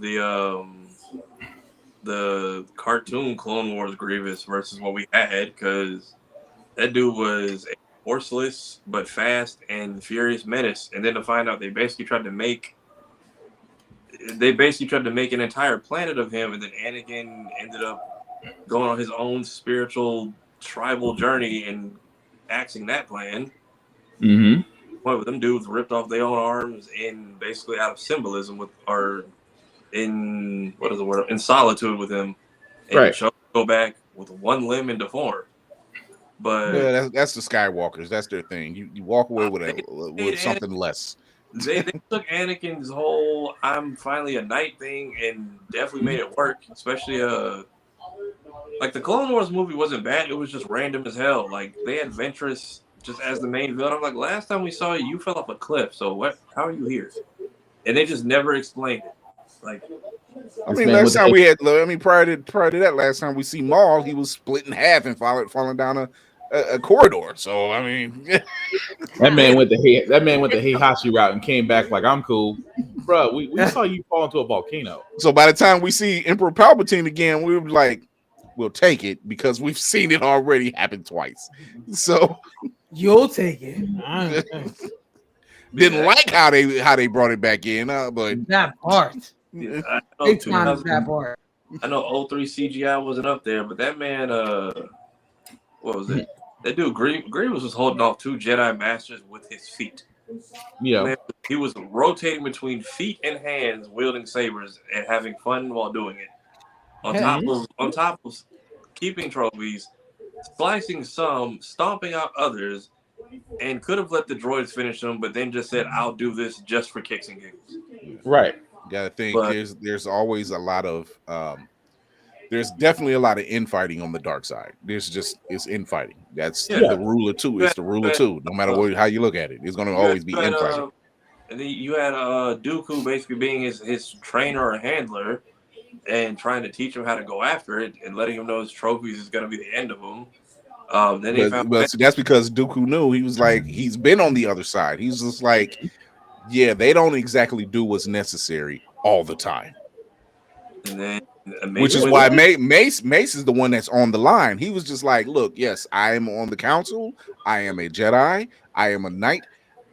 But that's why his saber is a different color. He was like, look, if a motherfucker gotta go down, a motherfucker gotta go down. And no questions will be asked. Even Mace with the hand-to-hand combat in that series, I'm like, I wish we could see more of that, because even in the first movie, y'all use Force Run and then never do it again. Yeah. And then Mace, that I was like, I'm not squaring up with the 4-armed monster, and just caves in his entire ribcage. So now it's supposed to be how Grievous got his call, and then they just got in a car accident or some crazy shit. General Kenobi. Yeah, like that's supposed to be him fresh out of surgery, like hours after he escaped Coruscant originally. And Vader's tech was not. It was designed poorly on purpose. Mm-hmm. It was designed to keep him in pain, which will keep him angry, which made him a threat. Palpatine played Anakin like a goddamn all the way to the end. He was like, "Oh, you finally come to my side. Now I'm gonna give you this high-tech gear, but your body is so destroyed." But you gave him the worst of the gear. You gave him the gear that will work what you need it to work for. However, it's still not gonna work for you. It's gonna work in my favor, no matter how you look at it. It's just not gonna work well for you. I'm afraid you were not strong enough to save Padme. But really? I followed you. So, Creature Commandos. Oh, go ahead. Creature Commandos. Oh, this cheers for the Tin Man. Happy as fuck. The bane of Marvel's existence right now. The sign of the end of times. Creature Commandos. I ain't gonna lie. I was nervous the whole episode because I'm like, he's going to crash out at some point. I'm glad it was on nobody else I expected to. Now I'm gonna tell you this. There was a scene. There was a scene G.I. Robot has, and he goes into that meeting and he murks everybody. And I was just like, and me, I'm like, what's wrong? This is a good thing. This is a good thing, right? He did his job. I don't see the problem. We don't like Nazis, right? You designed him to take out Nazis. He asked a question, he surveyed, and he made a logical decision. What was the problem? You took him to a meeting with racists and Nazis, and you asked and you put him on trial and said he did it in cold blood. No. He did what he was designed for. Bama, which one did you see? That's where we can answer that question. Which episode Y'all did you touched see? with necrophilia. Oh, in episode 2, where Frankenstein decided to try his own merch. He was sampling his wares. Yeah. Going back to our surviving a horror movie episode, my specific advice, word for word, when I said don't bang the thing you made in a lab. Part. I don't know what episode it was, but after that, look that part right there. Look how that worked out. Also, don't you have a living, breathing, flesh and blood wife literally down the street? He ain't give a shit. Not at all. You didn't wanted care. some strange. I mean, I don't blame the creature for being upset. Because he was like, you made that. We were going to say these out here. No. It was too much of a pause. No. Sir? I don't blame the creature. I don't believe the creature for being upset because he said, you made her for me. And here you are. He and all in her face. Y'all couldn't close the door? Like what? Y'all didn't hear him? There was no locked doors in that laboratory, apparently. Man, what? Everybody's dead. I'm on the fact, like, bruh, you didn't even there's nobody here. You didn't even try to do privacy, just right next to the operating table. Just I'm like, No, It looked fuck like, no. it looked like he just tied him up upside down, grabbed it, and just went like this one time, right. and then just left him there. And even then, weird. Why did we see that in full detail? And it's like with the royalty, that's where we'll go and be clean. I'm like, weird, odd choice here, James. But all right, It's James. It's not really an odd choice. well, I'm just like, It's all an right, obscure choice, but not an odd choice. It's this horny princess. No, dead zombie chick. Absolutely. Absolutely. Just wow. There's no but- other words that can be said but wow. No, but with GI Robot, I was just like, this isn't wrong. This even the one general said it. He was like, he's not designed to do public things like this. I thought he was about to. I thought he was about. What? I thought he was about to jean jacket the whole crowd. He literally asked the questions that he should be asking. Did you check everybody in his room? I was Why like, not? I thought he was definitely gonna find somebody. I thought that would have been the switch that was gonna flip, but it wasn't. But the general was like, he's not built to do this. So public speaking should not be a thing for him. Although I do love Flag. Flag turned around and did the exact thing like everybody else does. Are these Nazis? Yes. You know what? Yes, yes, they are. Yes. They were gonna pull that thing. That should have been a long time. Exactly. They should have pulled that so earlier. Like they was getting their ass whooped. Yeah, why does it take y'all so long to tell him who the bad guys are every time? That's a fact. He shouldn't even have to ask a question. I should have just like Flag was trying to get the team on one page. You see him and Dr. Phosphorus was at it the first night. He was like, nigga, you tried to kill me like an hour ago, and now you what? Now we cool? Nah, bro. I blocked the door. I blocked the door for you while you was breaking the door down. I mean, I thought we was kind of even at that moment. So All in the Game asks, how do we feel about the music drops in Creature Commandos? I love them. Yeah. I love because Gunn is getting some he knows how to pick music. James will be paying people the money they lost in 360 deals 20 years ago. I have had that opening theme music in my Spotify rotation for decades.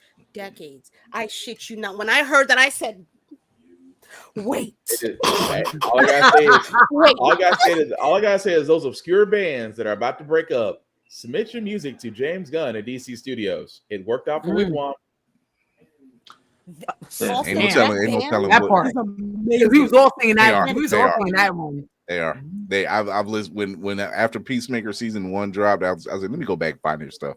I was like, I am extremely happy with this. This is good.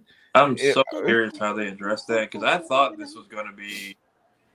I didn't think we'd be out of here in 3 episodes. I thought we were going to be here the entire time. But the fact that we're now going back and addressing other backstories, I'm very curious to see because other people say they don't trust the Queen too.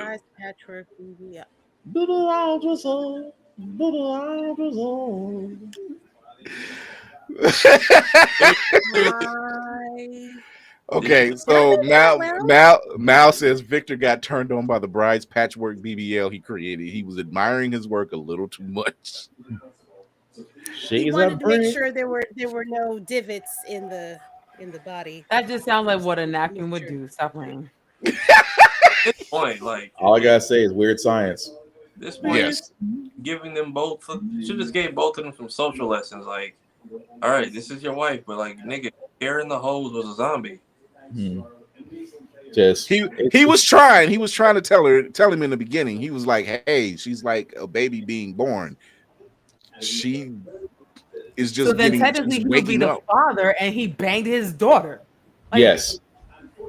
Jesus. Oh, it's weird. Hey, we're in Europe, right? Part out loud. Yeah. We're in Europe, Russia area, right? That's pretty much that area. European Union. So yeah.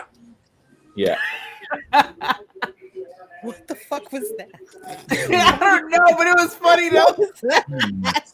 I feel like I want to do that now. So I'm gonna just do that. Learn going to things you learn at a PWI. Usually they call it the awkward turtle. I'm so awkward palm tree. It's just blowing this way. Yep. Okay. So yeah, it was, but no. Already, I can't remember. I think they said it's 8 episodes for Creature Commandos. Yeah, it's 8. It's 8 episodes. If this is our They're doing a nice balance on telling you the main story and then telling a character story at the same time. Yes. Yes. I'm sick of this 8-episode shit though. Let's get it popping. This is Warner. This is Warner Brothers trying to play it safe. It's just like you notice all the shows. It's James Gunn. He's a sure shot. He brought your Suicide Squad out of the dirt. Here's the crazy part. You know that all the shows that are doing well right now on Warner Brothers / Max all have 8 episodes for the runs. Like if you notice, Penguin, Invincible Fight Girl, and now Creature Commandos. Peacemaker will probably wind up having 8 episodes. Again, I don't know what it is. They want to play it safe with Gunn, but yet a crappy series gets like 15. Make it make sense. Who's gotten 15? And also some real shit. Disney, shit. I think the only show that I know of off the top of my head is Abbott. That's got over 10 episodes. Yeah. And as far as I know, Daredevil be reborn. It will be more than I think. Oh, they'll get them. They'll get the max. They'll get the max episodes. Yeah. Well, they actually, I think they split their full season in 2 seasons. Mm-hmm. They just made that decision recently. Daredevil's gonna be a long one apparently, but I don't know. It could also be budgeting issues. It's like if you could handle a lot of money on your birthday, and your parents might need that. Actually a lot more than a child needs, and then when you finally get time to go spend it, it's like this ain't what I had 2 weeks ago. Don't quit. Happy you got it, and that's very that's very much them. They are seriously a lot of networks are playing it safe now. Yeah, like a lot of them are doing it now. You will get a show that will last. Yeah, they will. They've gone from 26 episodes to 22 to 10. They went to 13. Some of them did 13, and they dropped them to 10, and then they went to 9. And like 8 seems to be everybody's special spot. Yeah, thanks for finally dropping the Looney Tunes. It is. For giving Looney Tunes a release date after like 2.5 years. Pretty sure I'm pretty sure they were trying to throw that in the trash, and too many people know about it. Yeah, we need to talk to those Glens over there. So, yeah, pretty much. Zaz Labs and Glens. I think The Day the Earth Blew Up is supposed to come out in February, and it's a Daffy and Porky story. But yeah, they just budgeting is an issue over there. They're doing what they can with it because James makes magic out of nothing. Who the fuck asked for that? Who asked for that? What? The Daffy and Porky. Well, I'm still looking for Wile E. Coyote and Acme. I'm like, I don't have anything against the Daffy and Porky dynamic, but once again, that's not what I was looking for. So it was their first time doing they were supposed to do Coyote versus Acme, segue into a finally 100% fully animated film, and then I think they tried to throw both in the trash, and too many people were loud about how good both were, and I guess it's Looney Tunes. How can you fail? So then, right, but it's Looney Tunes without a Brendan Fraser, without a Michael Jordan, without who was supposed to John Cena. It's Looney Tunes. How can you fail? without a Bugs Bunny focus, and I guess too many test people got their hands on it and was like, "This is like one of the better films y'all have made, like with this IP," and it's been going to Film Fest, and people have seen it. And everyone's just asking Warner Bros. Like, yeah, this is great. Why the fuck are y'all sitting on this? So they finally gave us because it's Looney Tunes. They gave us a trailer. I think they gave the trailer out today finally, and it comes out in February. But yeah, normally you would ask who wants it, but apparently it's standing its ground.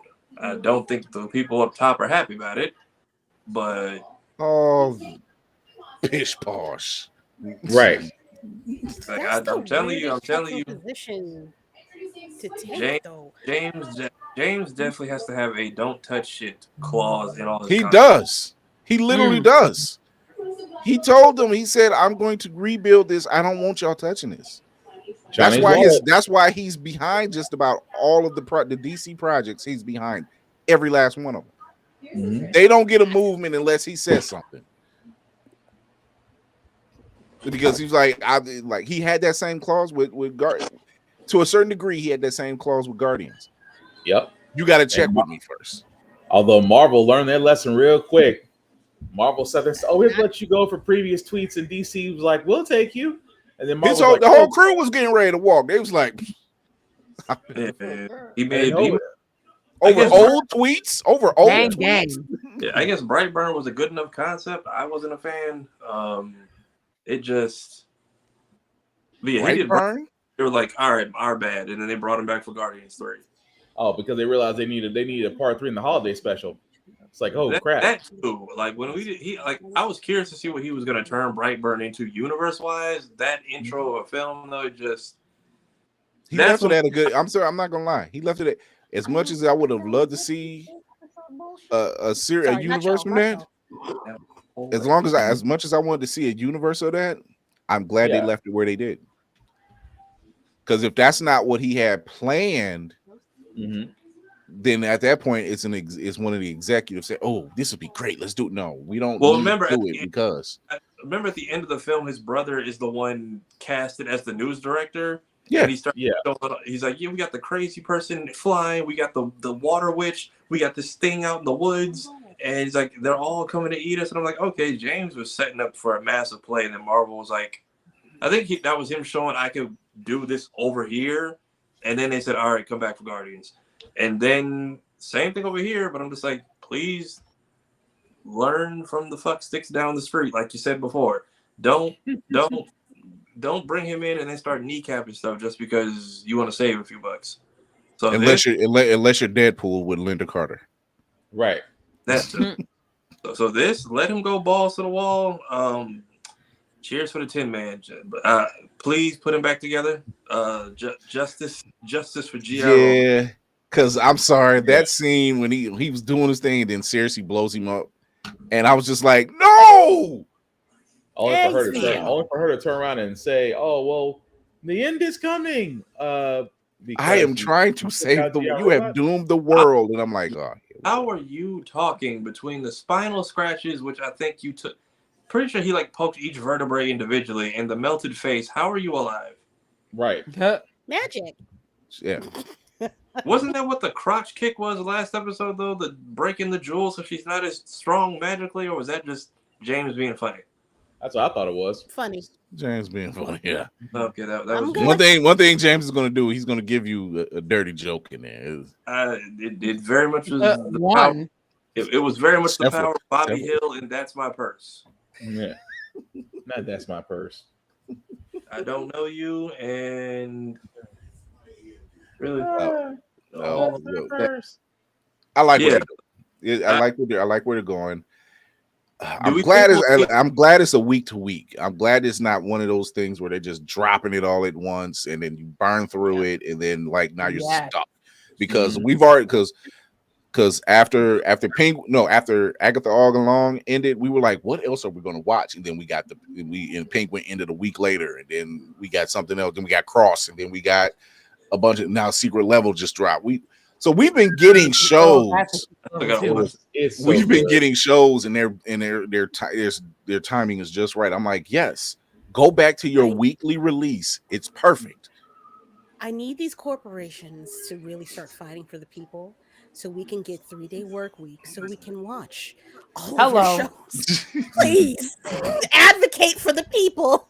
We want to go home. We want to watch your shit. Please. It's cold outside, so don't leave it. I'm just saying. I get home and want to watch a show. I was sitting here before this show watching Creature Commandos because I got interrupted at work, and I'm like, well, I'm going to sit back now and just watch this. Either that, or at this point, the real life Death Note is going to spawn in somebody's lap. And the last time they wrote a chapter, it was our current commander, or upcoming commander in chief. Oh God! His name almost went in it. Speaking of the claims adjuster. Last time the Death Note came to Earth, the old Dope 45 almost became a memory. Right. And then lied to the people again. Yeah, that came out today. But But we knew that was coming. Right. Do we see? I think we're gonna get some reveals in this show because we see apparently show us the future. I don't trust it. 'Cause I feel like Cersei could just show you what she wants to, but we see the Justice League strung up like cross Christ style. So I'm curious if we'll hear any lines from them in this apocalyptic future. Yeah. So if we hear any of them speak, or this could be our first look at what the designs will be for their costumes, because this is our first technical look at a Justice League. Unless they just tell us, oh, this is all in their mind and none of it was real. I hope. Be interesting though. Or if anybody stayed. By the way, watch the credits. There's a preview for the next episode at the end, just in case. So y'all don't. Yeah, the preview. They show her telling blah blah blah. This is how I found out Alan Tudyk was doing more than just Dr. Phosphorus in this episode. I'm like, dude, you just doing voices, like Jesus Christ. Well, get the money. Also, free Weasel apparently, because he might be innocent. That's what they're teasing in the next episode. That Weasel is not the killer they said he was. Not in that sense. It looks more like, oh, I'm going to save this child because there is a fire and people see a creature and think, oh, he's dangerous. He's going to eat that child. Right. No, that's not what happened. It's actually, if that's the case, Did he start the fire? I don't think Weasel would be that thing. Because he hasn't portrayed that yet. He hasn't portrayed. He's betrayed weird. He's betrayed weird behavior, right? Yeah. But he hasn't portrayed that type of behavior. Yeah. I agree. Like he went after Cersei with no question. He went after Cersei with no question. Nobody told him to go after her either. No, he just was like, she's just attacking us. I'm going to take her out. Yeah. And then he still funny though. licks himself. Whatever. I'm curious. So what is it?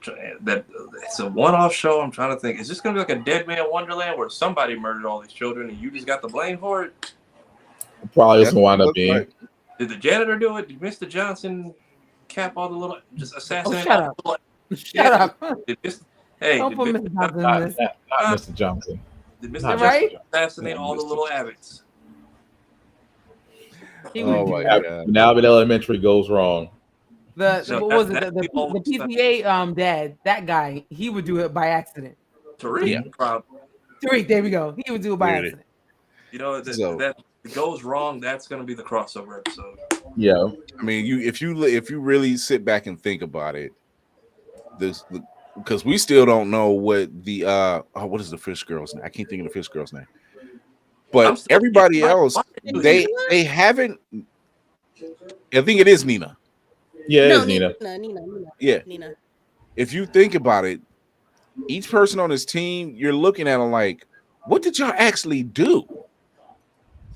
Right. This is a band, like if the Suicide Squad was a band of misfits who all did something wrong, and Commandos is just a group of misunderstood misfits, I'm curious to see how we tell that story. And I think we have just enough. Seems like we got just enough people to get a backstory per episode and still have some change left over to set up something. Like the bride is really pretty much just trying to get away from the guy that keeps stalking her. G.I. Robot was basically the guy. I'm like, you designed me to kill Nazis. I kill Nazis. What's the problem?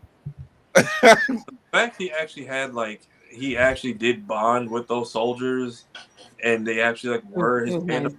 Had no concept at the time. He was like, I just want to be my friends.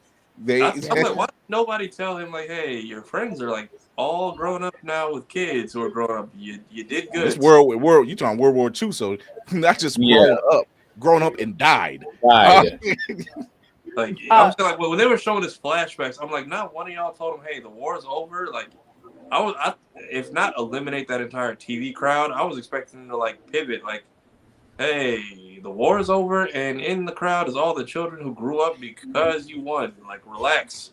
The war is over. The battle ain't. They're still not apparently. And there's always somewhere he's doing there's the always Lord's Nazis. Robot He's is doing the Lord's work. Is Robot from Doom Patrol like a offshoot of him, or like an improvement on his original model, or what? It's what it looks. It's not. It's two different guys. It's two different creators, but similar. They're similar but different. Yeah, I know they're two different people. I'm saying like because he's so old, are there other characters we're gonna or things we'll meet that are basically an improvement? I wouldn't doubt that. Like who was it? It was Ivo and somebody else who were like one was a student, one was a teacher type situation. I can't think who it was, but they do have some crossings. Okay. So, all right, guys. Guess we're landing this ship. Real quick recap of the year since we have we're taking a break for the holiday. We're coming back after the first of the year.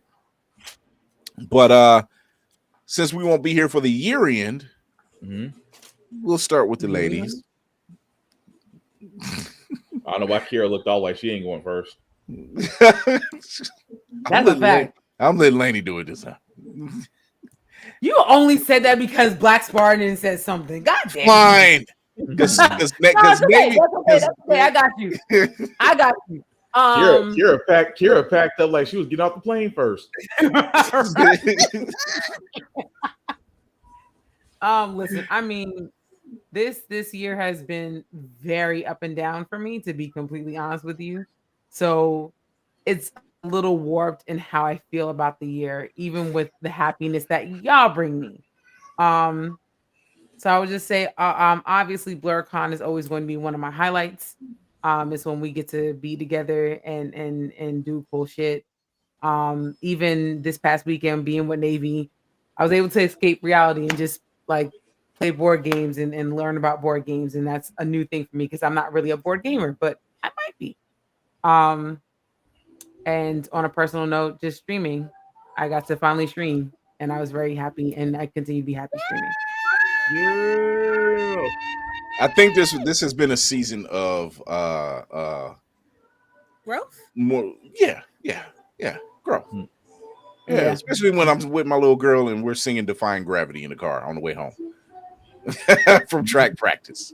Aww. So finding out that apparently not only that like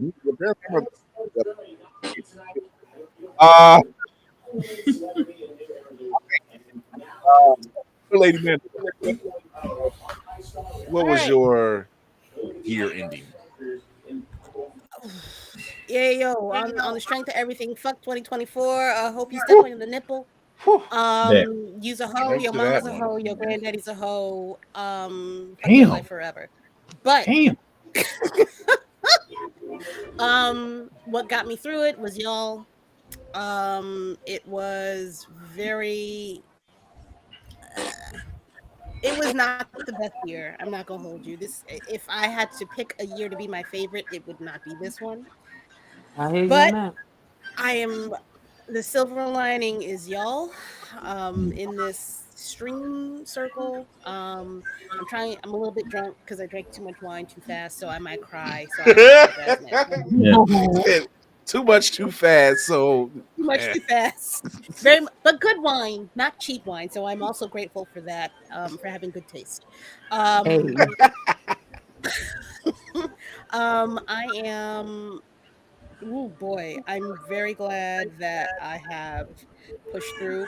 I'm very happy for me, my big milestone of getting 200 subscribers on my YouTube channel. That's a big thing for me. I'm still kind of about it. I'm happy for it. Hercules.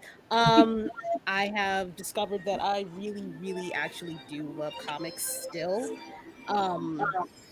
I always knew it was there. And that's also been my little bit of an escape. I need to actually look at the camera. I'm realizing that now. I'm trying to be more comfortable about speaking in public, and I'm realizing I might be ready to do this thing at BlerdCon where I might do a panel. Kind of scary. Let's go.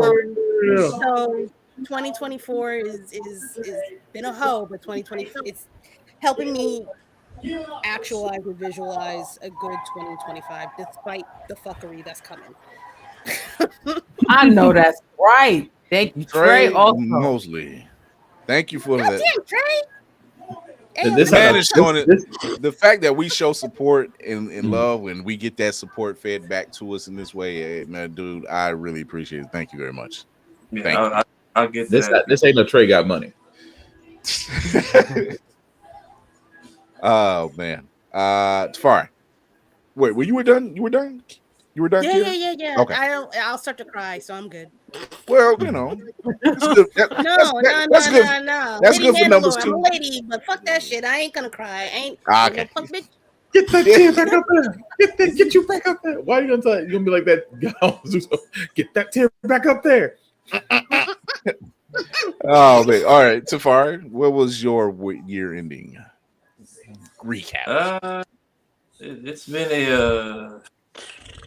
been a very wild ass year. So, I mean, kicking off con season with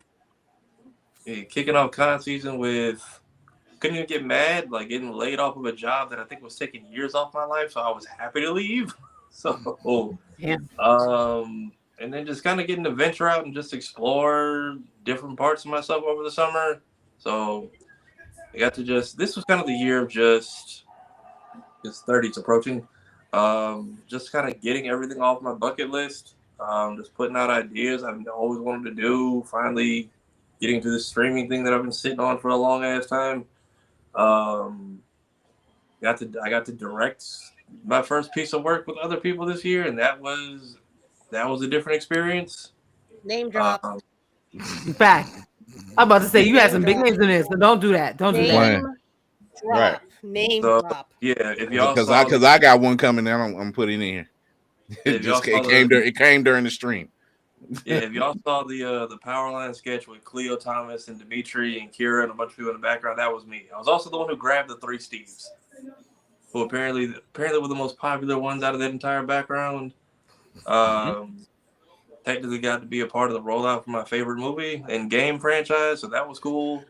2024, you raggedy heifer, you took a legend from us a day before my birthday, but I got to, pay tribute to that guy twice. And that I didn't expect that to blow up the way it did. Akira Toriyama. Yes.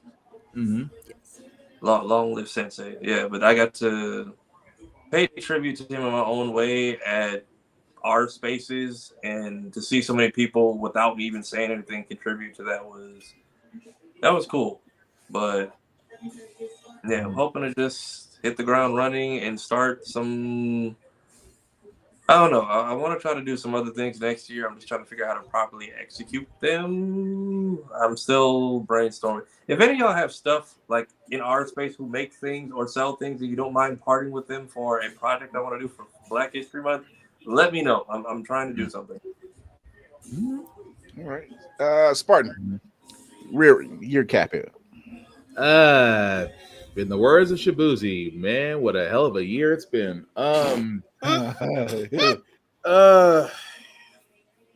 Positive wise, I was able to welcome my daughter into the world, as y'all have seen on here multiple times. You got to see Zuri and Demolition Obi run back and forth. So that Demolition Obi. Because he's not inside no more. He's Demolition. He's Demolition because he likes to destroy things and flip over things. He's like that cat, like that keep trying to slide the glass to the edge. He's like, oh, he will look at you dead in the face. What will this do? It now. He will look at you dead in the face and do it now. That's the crazy part. Had some wins, had some losses. Had to say goodbye this year and be reminded of some that we've lost. Podcast wise, I am thankful for Tafari joining me and Joe on Get Bit as that show just continues to grow. Thankful for everybody sharing how the frack we got here, because that's also beginning to grow. Thankful that I'm still able to be a part of this crew, and not only this crew but others out there that we're associated with. Although shout out to Nick, shout out to Hellspawn, who loves messing with short people. shout out to everybody that works with us, just because I love the fact, and I know I'm gonna not to pull a Navy here, because I love the fact that Chris just gave me the greatest gift that you can give me via internet last week. Not last week, Tuesday. Sorry, let's know what my mindset is. Thank you for giving us the word of Navy. I would expect that's going to get used from here on out. Oh yeah. But no, it's just the fact of I'm really proud of the fact that we're all on mission. I love the fact that we're all on purpose. I love the fact that we can come together to fulfill a goal that we see standing longer than us. And that every year the goal doesn't deteriorate. We find other people picking up the banner and going along with us. So I am extremely grateful. I am extremely thankful. And just even though we joke about us being parts of the ship, this ship is kind of like, we are Firefly. We are the Straw Hat Pirates. We care about each other outside of this podcast. We try to check on each other, even sometimes hold each other accountable. Even though it may not be things we want to hear at the time, but it's things that we need to know. But it always comes from a place of love. So I'm sorry. I didn't point you out. I didn't say necessary. I didn't say specifically Kira, but youngest, I just see grown folks is talking, and I just go that way. I'm like, but no. What I take from this year is the fact that it can only you take what you've learned and apply it, and at the same time just work on your consistency. Perfection is an illusion, but consistency can be obtained. At the same time, don't be, and still work on not being a dick. First off, I want to shout out Noir Neon Vibes. If you're not following her, please do. She is pretty much the Barbara Walters of the Blerd Station press team. This woman is interviewing people in the Blerd space, in the Black communities, and she's talking about anything and everything to make things better for us to advance, go forward. So shout out to Noir Neon Vibes. Shout out to Lizzie over at Anime Inc. Art. Congratulations on being a vendor for the first time at BlerdCon. Shout out to Millennium Studios giving me another voice job. Shout out to Josh Evans over at Talk Story to Me, giving me and Kira Navy voice jobs continuously. Shout out to Midnight consistently. Like every time I turn around, oh man, I gotta do another job. Dude, that's what my face was on the last episode. Like, oh my god, I forgot. Shout out to Midnight Comics. Shout out to Next Step Comics. Pepper Piper Monster Hunter. Shout out to Next Step Comics. There are so many incredibly dope Blerd creatives out there, and I'm grateful enough to say we've known them, we've talked to them, we've seen them in person, we've met them, they trust us. The whole nine. So thank you to all of you. There are so many to name. There are so many to name, but you know who you are, so appreciate that. This year has been a hole outside of this ship. Anything that dealt with this crew has been the gold, has been the platinum standard. I don't even say the gold standard, it's been the platinum standard. And I am grateful and I'm thankful enough to be the captain and to be your captain. And y'all trust me with a lot of stuff. And Kira being my right hand, she's like, "Are you okay? I'm tired, but I'm here." She trusts me. There's a text that comes for her, and I'm like, "I'm good. Trust me. I need like 20 minutes." So I ain't nothing came out the holster, so everybody's fine. But yeah, I appreciate everything that you guys do for the show, everything that you do for your own entities and own content, and we can only go up. Shout out to Trey Lawson over at APR TV. We are #1 over there on APR TV. We are being seen in 7 countries already.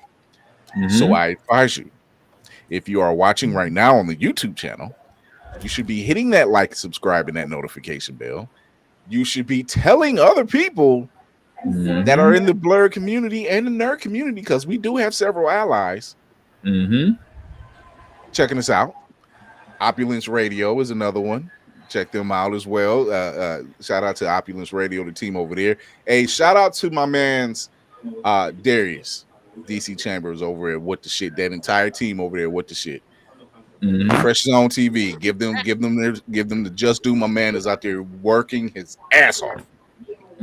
We started this together, and we still going strong. And people were looking at us like most shows don't last past 5 years. We are proving them wrong because we enjoy what we do. We enjoy what's out there. Shout out to Candy B, Crazy 8 the Great, Villainous Beats, Mark Cooper. That list is endless. Shout out to all those people. Shout out to Jay, Laney's other half, for creating the visual for the intro, and the new logo for Blerd's Eye. Jay is the man. If you leave that man, I will fight you in the street. Don't you? Nah. We locked in, baby. We locked in. No, Lady Mandalore is gonna drive up to Jersey and be like, look, if y'all don't get it together, I will be the therapist. Chill out. We got 2-3 weeks to chill out, baby. What's the problem? Like, let's talk this out. It's like dinner's on me, and like it's okay. I'll take steak. Thank y'all for the church. Right. Yeah, so we really do enjoy what we're doing out here. Navy Whoopi Show Quo. 9 Acre Vibes. Shout out to Shayna. She's Nicole. Shayna. Y'all don't see Shayna on here much, but she works behind the scenes and helps get some visuals together. So she's the 10th member. She's the 10th member of the team. So but thank you to everybody out there. This year, outside of what we do here, has been an absolute pain in the ass.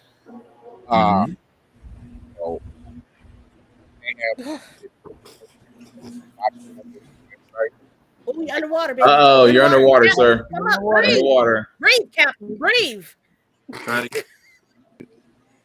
Wait a second. There you go. There you go. All right. Yeah. It dipped out. It's every time something changes, that's what happens. But Mayhem, shout out to Mayhem. He's watched over the website like a hawk. He's doing his thing.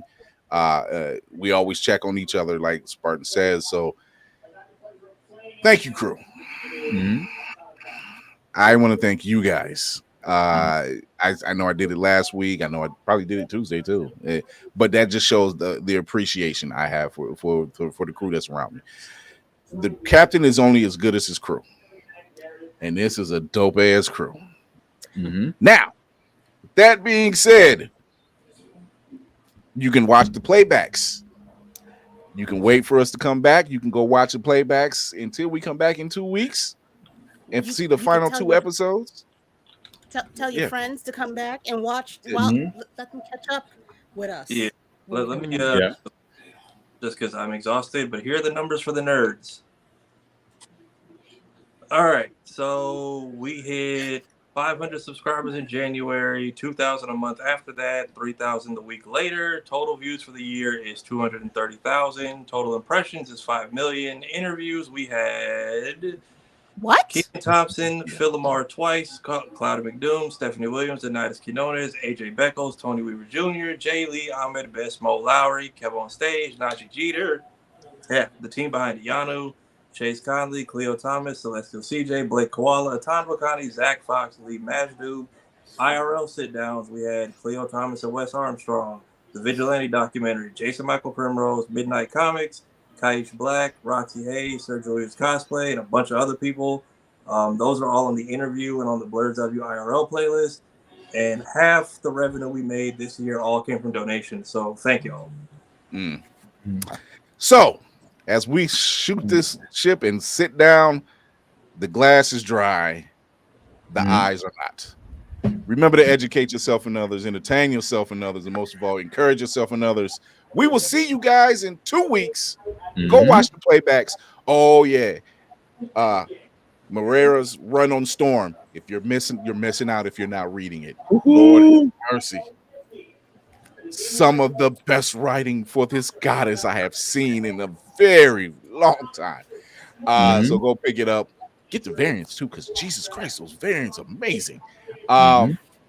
So with that, we will see you in a couple weeks. I hope everyone has a happy holiday. Do not go broke trying to entertain anyone. Captain, you're second in command. Go ahead. Hi. I just want to say that please check the rest of us out. Blerd's Eyeview is going on hiatus, but the rest of our shows I think are not. Yep, Lainey will be streaming. I believe your next stream is what, Sunday? Sunday. Lord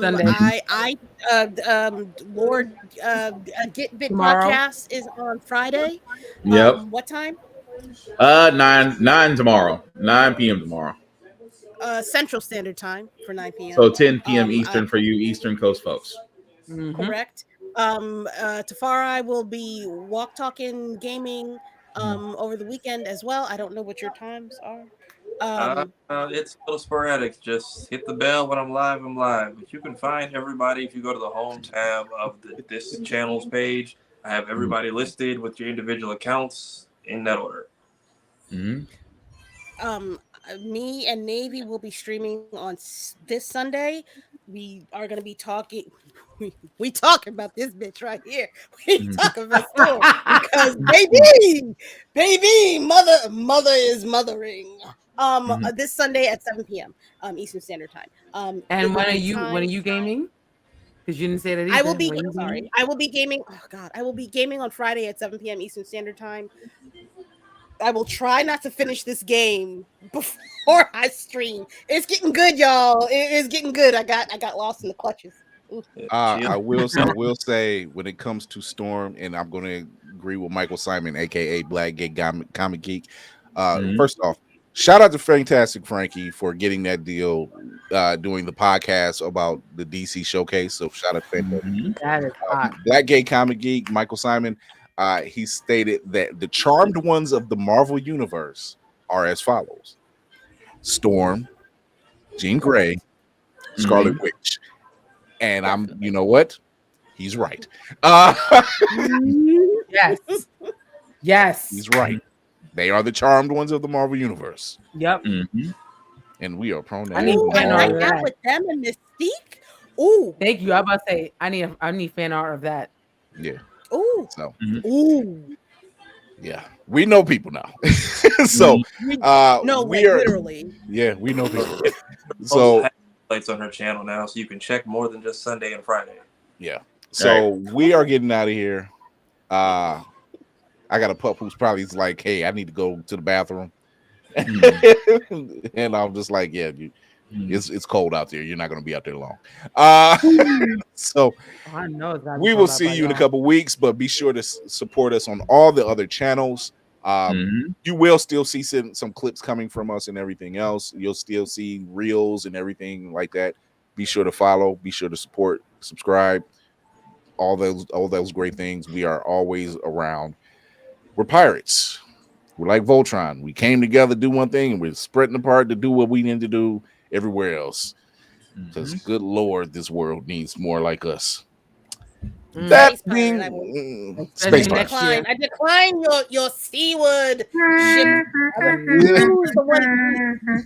I'm attempting to be. It's cold. Definitely space pirate. Definitely space pirate. All right, we will see you guys soon. Hug your loved ones. Take your time off. Take time for yourself. And we will see you soon. Yeah.